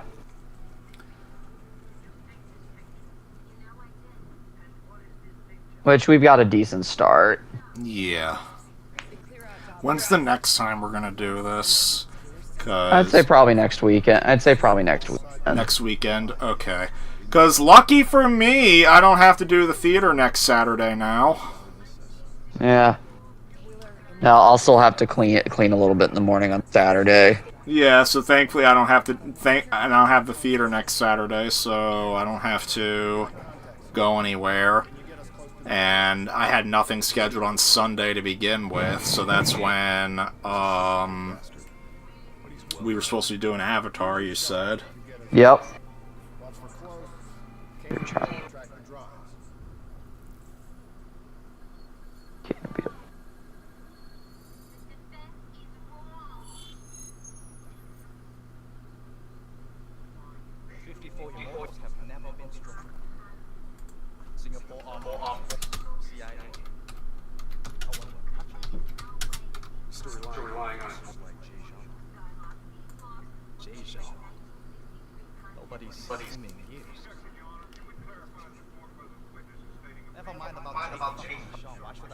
Again, what has actually happened in this story that we should care about?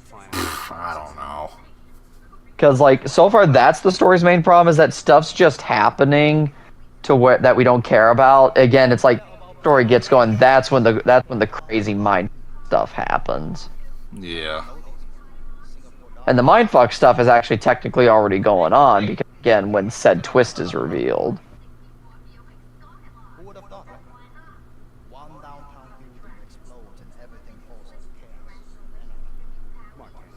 How far will we go back? I know what happened here. The whole sordid history of the Q-Zone. Ooh. Come on, Danny, relax. Look, we're just here to make a deal. You know the police will record the finest conduct today. Winslow Oswald don't mean shit inside the Q-Zone. Where were they? The SAF, what?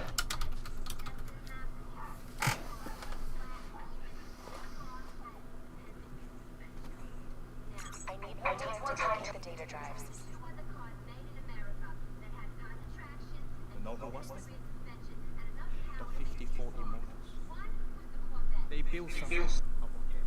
They took this block and rerouted the solar power from the school. If not for the immortals, we wouldn't even have electricity. Shit. They gave us hope. There was none. Yeah. Backing of the CCP, this port's now at the heart of their covert arms system.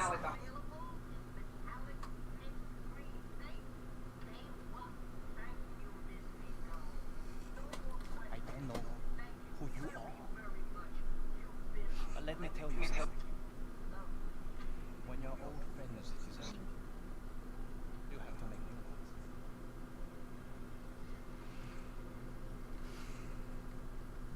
Let's see what your robot can do.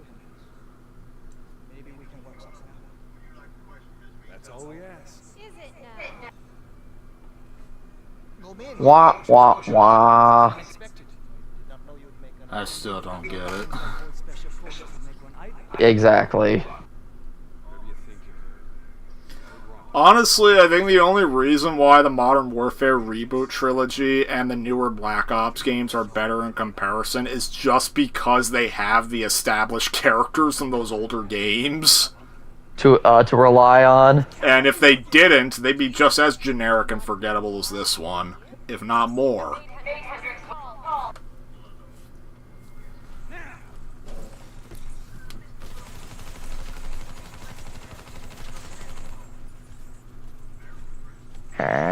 Oh, that's our robot. Plan B? Plan B. Kane, initiate secondary protocol, Echo 2. What's secondary protocol Echo 2? I don't know.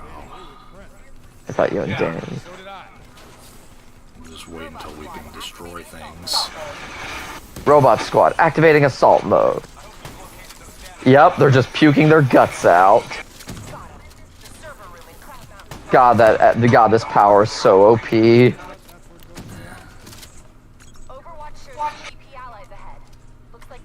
Fuck. What? There, I activated Fireflies.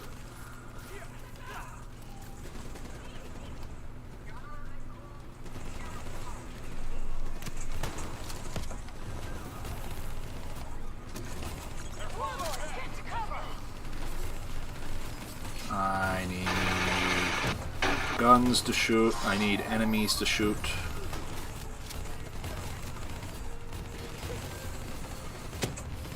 Trying to take out this big guy over here. Yeah.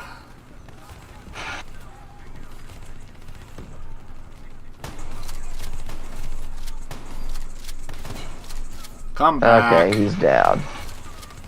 What? I'm telling the idiot to come back. Die. Die, die, die! Fire, fire, fire, fire. Fuck, fuck, fuck! I was thinking more Beavis, but frickin' yeah, AVGN fits too. Fire, fire, fire, fuck. Wait, I didn't say fire, I said fuck. Fuck. Fuck fire. Fuck ass. You could say anything. Hey, Beavis, we're gonna scar. We're never gonna score. I am the great Cornholio! Keep you from my bunghole. Nope, we have the mobile armory. I'm gonna be a stubborn jackass, just stick with the shotgun loadout. You stubborn jackass! Smelly ogre. Doesn't Shrek actually call Donkey he does actually say stubborn jackass.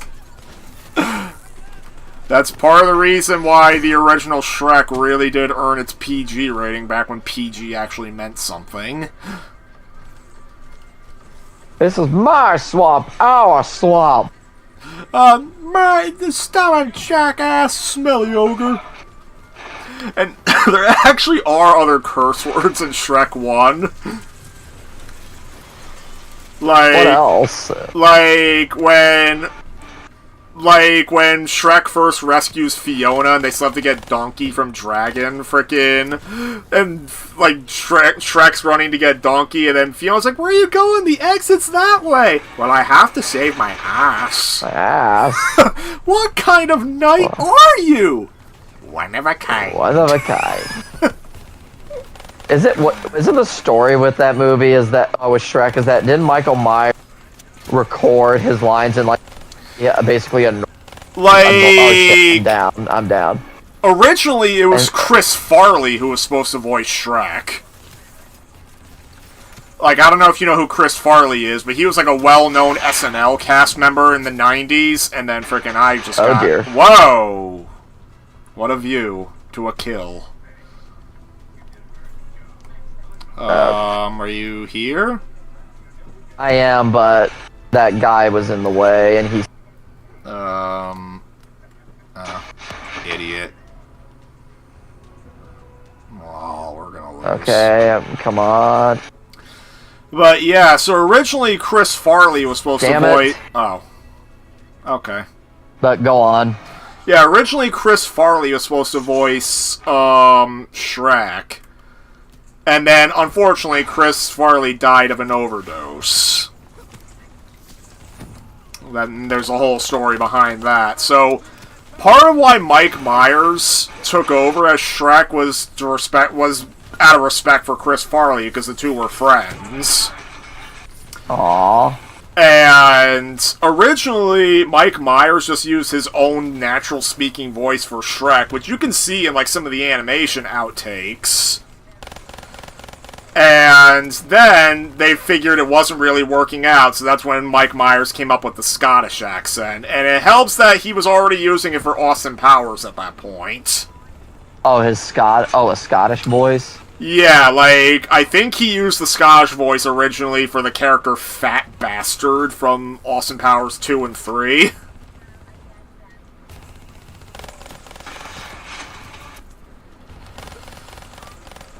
And, yeah, so...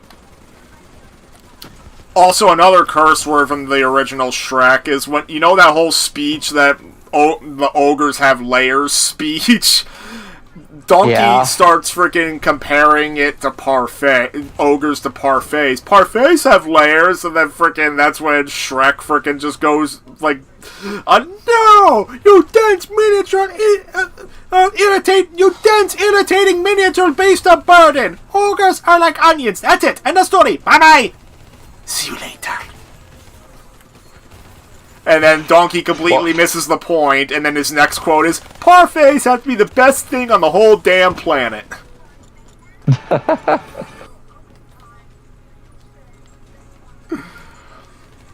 Okay, that is funny.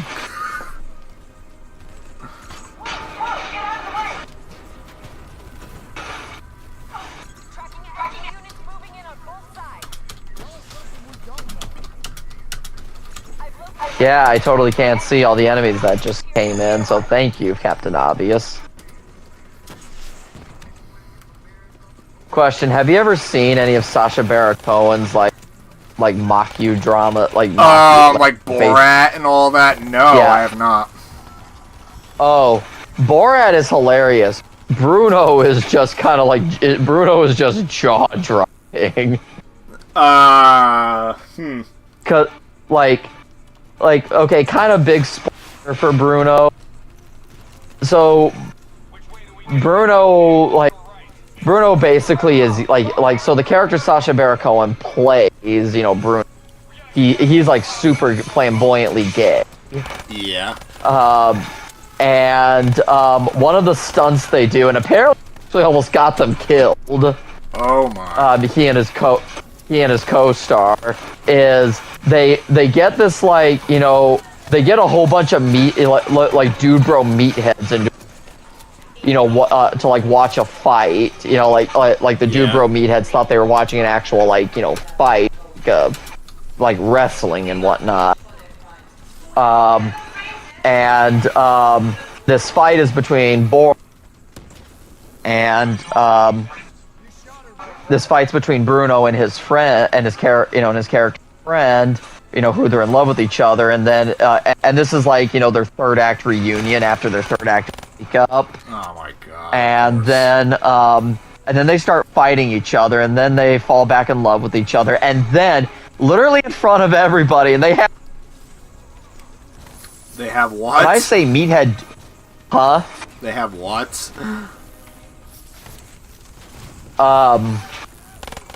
So they have a fight, like an actual fight, and then they start to fall back in love with, and then they have to get the hell. Like a meathead dude, because Borat and his friend literally start having, quote unquote, like, you know, making out furious and basically having sex in front of them. Yeah. And so, like, I think Sasha, like, they really had to get out. Aye. One of my other favorite ones, Borat goes on an actual show, like, so again, Borat? No, Borat. I'm talking about Borat. Okay. So in Borat, he goes on a talk show, like an actual talk show, and of course they don't know that. And Sacha Baron Cohen's character as Borat starts saying all this, like, horrendously sexist stuff to the host. Because of course. Oh hey, we're fighting a robot.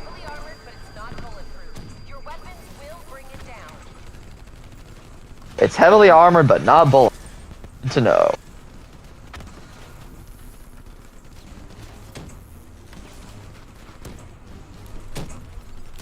I'm just gonna throw my grenades anyway.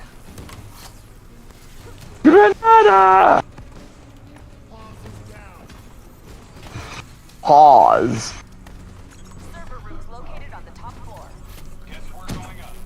Well, we know Crystal's gonna take offense to that. Oh, because she likes her paws. Yeah, I'd imagine.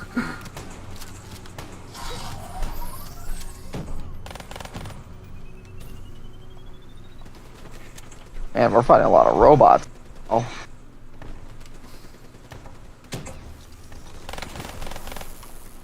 I'm trying to use this burst fire pistol too, because you have to use these weapons to rank them up. The most annoying one to level up is standard pistol.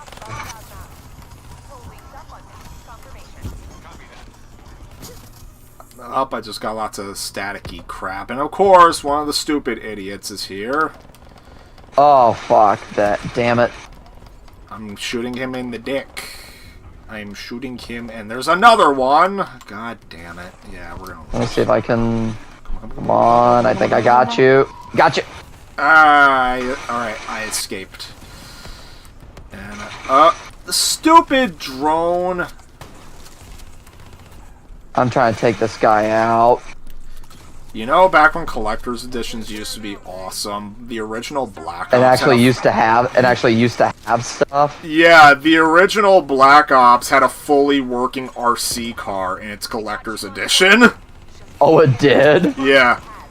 Because, you know, there's like, that was one of your kill streaks you could get in the multiplayer, like a RC car that would blow up.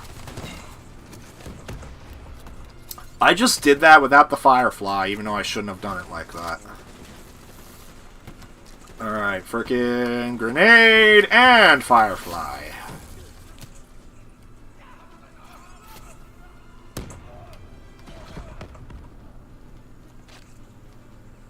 Wait, there's a gun called the Weevil? Where is it? Yep. The Weevil Underwood. Okay, is this Pokemon now, or did this try to or is this trying to be Pal World before its thing? Before its time? Oh, shit. Apparently, the makers of PAL made a dating sim set in the universe of PAL. Really now? Yeah.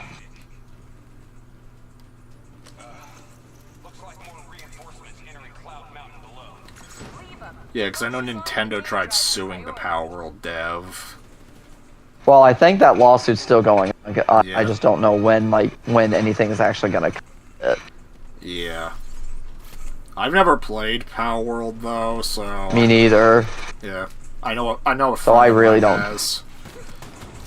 Yeah, so like my investment in the. Yeah, I don't have that much investment in it.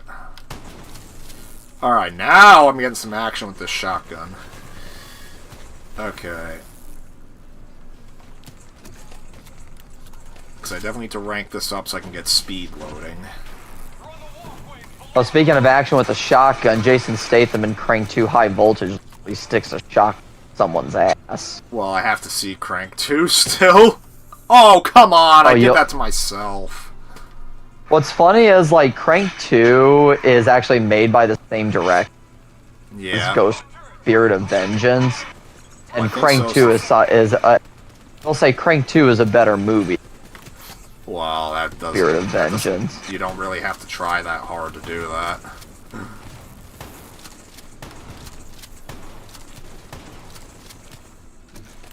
Yeah, Crank 1... Like, I'm really happy that Jado enjoyed Speed, because that's what Crank 1 reminded me of. Well, it's basically like you take... Like, I believe he said it... No, it was Jado that said it in his review. Or it might have been you, but... Crank 1 is basically you take the premise of Speed, but instead of a bus, it's a person. Yeah, I know I said that in my review. Yeah, so I'm happy that Jado enjoyed it, because that was like the other big birthday present I got for him, other than, you know, and also a new stick for his N64 controller. Oh, she knocked out.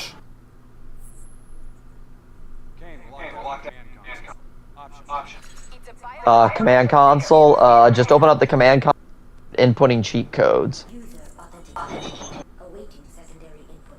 Also remind of how Black Ops 1 technically had cheat codes, since you were able... I do not know how you get out of, like, the interrogation chair on the menu in Black Ops 1. Oh, I know. You have to press LT and RT rapidly, and then and Mason starts struggling. Ah, because I've never actually tried that on my Black Ops 1. So we just chop this lady's hand off. Yep, for a secondary authentication. Okay, Hendrix. Interface with the console. I need you to use your DNI. Sensitive. Sensitive. Anytime I just think of Major Pain. You ever hear the story of the little engine that could? Well, that's not where the sensitive line comes from. Like, frickin', it's when he thinks, it's basically when the kid thinks he has Michael Myers in his closet. Frickin', you know what you having? You just having a nightmare. Now get on back to bed before that man in the closet come out and chop your little head off. And then he runs away freaked out. He looks back. Sensitive.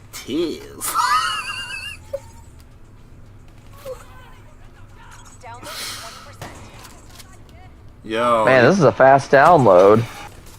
They are puking. We are walking through literal puke. How's that Yep, make you feel? this whole game is giving them a Yeah, I'm in a dark room where I can't see anything. Just defend. Okay. Yep. Yep, so we just gotta stay in this area and hold out. Yo! We have gibbing in this game. Okay. What's gibbing? When you blow limbs off. I just blew a guy's leg off. So now he's Legolas. Well, missing one leg. Yeah, I didn't know you could blow off limbs in Black Ops 3's campaign, because it's kind of like random when you can or can't in the Call of Duty games. Like, I know Black Ops 1 Black Ops 1 and World at War, you can do it. Oh, I just shot someone's hand off. Yeah, it's easiest to do with, like, shotgun and crap.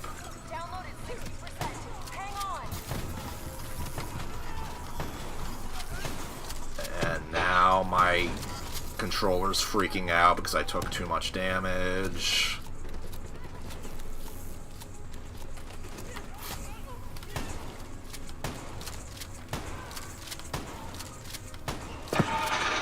Yep.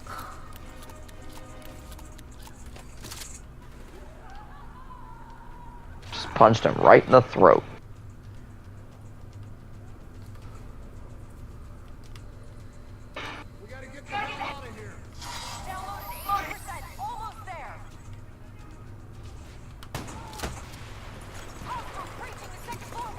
Uh-oh. Got hostile. Uh-oh, who's hitting me? Oh shit, I'm down. Fuck. Come on, come on, come on, come on, come on, come on, come on! There we go. Yeah, blow your leg off for messing with my combat buddy. Oh, fuck, fuck, fuck, fuck. Bang. I hope that didn't hit you. Nope, you're good. And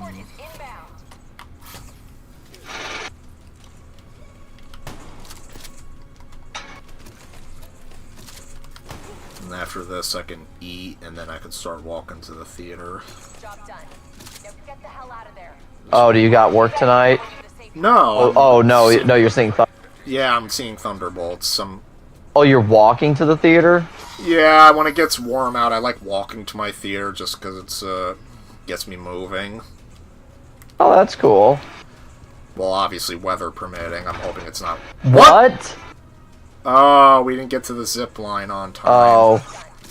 Yeah, we weren't paying attention. Yeah. But yeah, I do like walking to the theater when I can. Oh, okay. I'm probably going to be asked for a ride. Normally, because when I don't walk, I usually just ask for a ride, so I don't have to deal with parking. And then, but then I'm probably going to get a ride, ask for a ride back when I'm done with the movie. So either my dad, when he's done with work, or my mom will come get me.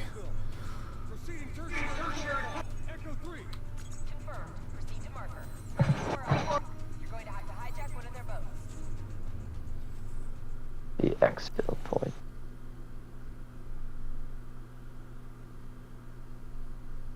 I think this is still technically part of the same level. Yep, it is. Oh, God. Woo! God, now it looks like we're fighting on those tree platform things on Endor. It does. But yeah, tomorrow is May the 4th. I need to figure out what movie. Yeah, I've already seen everything Star Wars related for Letterboxd.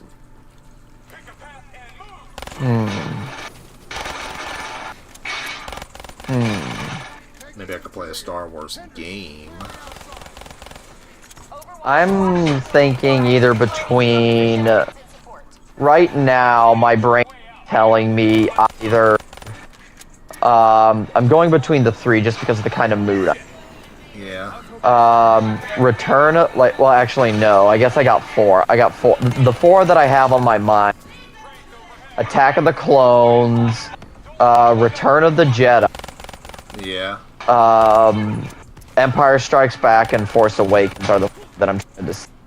Yeah, because you've seen Revenge of the Sith twice in theaters now, so you don't have to do it again. Yeah, recently. And recently. Yeah. Die, motherfucker. I guess I haven't seen Empire Strikes Back. Yeah, Empire Strikes Back is probably my personal favorite from the original trilogy. Well, and also, like, Empire Strikes Back has, like, a... And I'm not making a pun about... But it has a very chill vibe to it, if that makes sense. Yeah.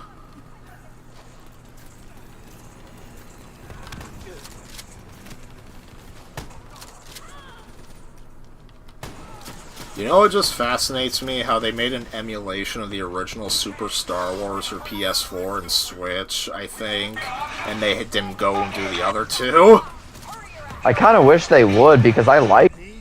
Yo! What is this? What? There's a guy with a giraffe neck here!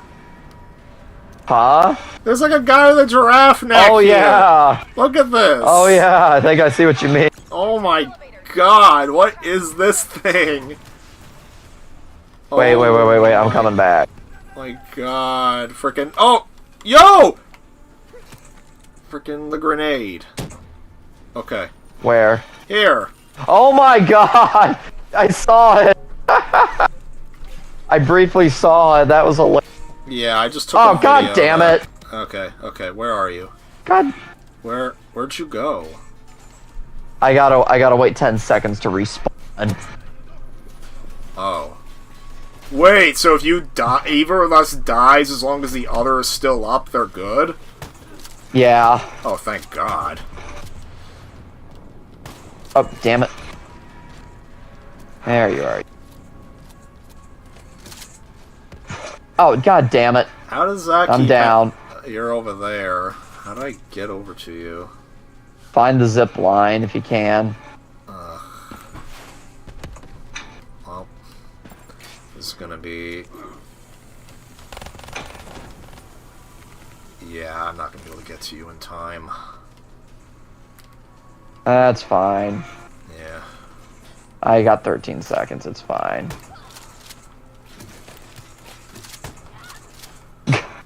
Yeah, just keep coming on the zip line, that makes sense. Oh, behind you, behind you! That one of the stupid armored dudes. Yep. Okay, I'm back. I'm back where I was, so... Back to killing. Oh dear, that's a grenade. Pick up the ammo, you dick. Dick! You hit me with the phone, dick! Dick! What was that from? Scream. Is that Scream? Yeah. Oh yeah, is that one in Matthew Lillard? Yeah, Matthew Lillard says that when Skeet Ulrich accidentally hits him with the phone. Or maybe he hit him on purpose and that was just Matthew Lillard improvising. Honestly, it wouldn't surprise me. Honestly, I think it'd be more if the whole thing was improv, like yeah, from Steve Ulrich hitting him with the phone to Matthew Lillard saying, "Dick." Yeah. Okay, I'm at this elevator. Oh, yep. It's 30 FPS, so it's cinematic-like now. Cinematic. Up and now it's 60 again. Now we have to dear. jump. Oh my. Woo!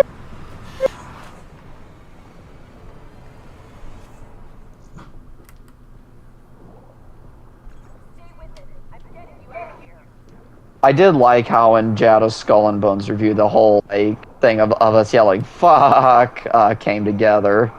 Yeah.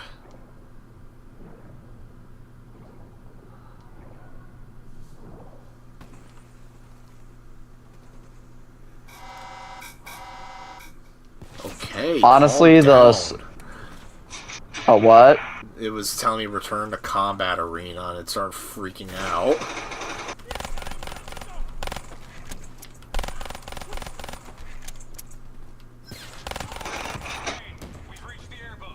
Board the airboat. Oh, another turret segment. Where's the boat? I'll drive, you shoot! Oh, and hey, there is no... Just hold down the trigger and keep firing. Literally.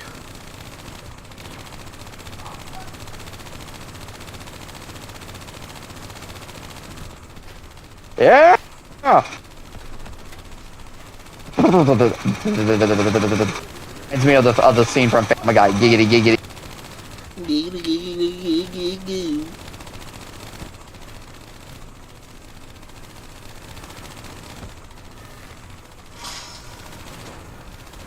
I think one of my still favorite kind of like jaw-dropping moments in Family Guy is when Peter and Joe are in Quagmire. Yeah. And one of the pranks is Quagmire sleeping with Joe, and Quagmire was terrific, Jessica. And then Joe turns around and says, it was good for me too. And then Quagmire goes, you said you were that waitress from Friendly's. I lied, you jerk. I didn't feel anything, but you sure did. And then Peter shows up in the window and, happy house. Aye. Oh my god.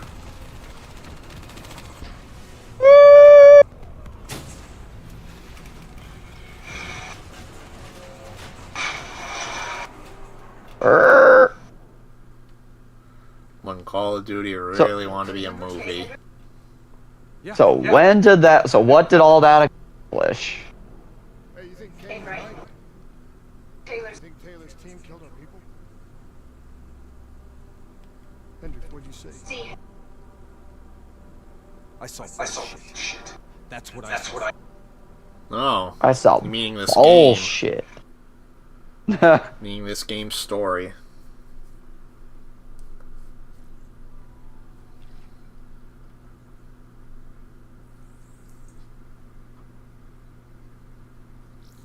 I think we finished the mission just in time. Yep, we did.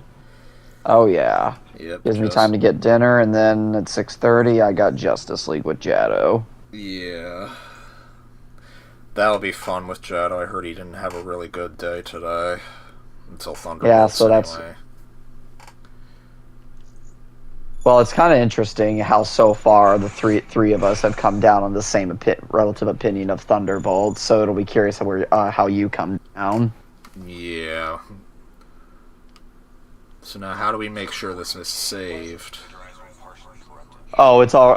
I'm pretty sure it's already. Oh, I just gotta quit and hit save and quit. That's all you have to do, and then that's good. Okay. Yep. Oh, we're good. Okay. Yep.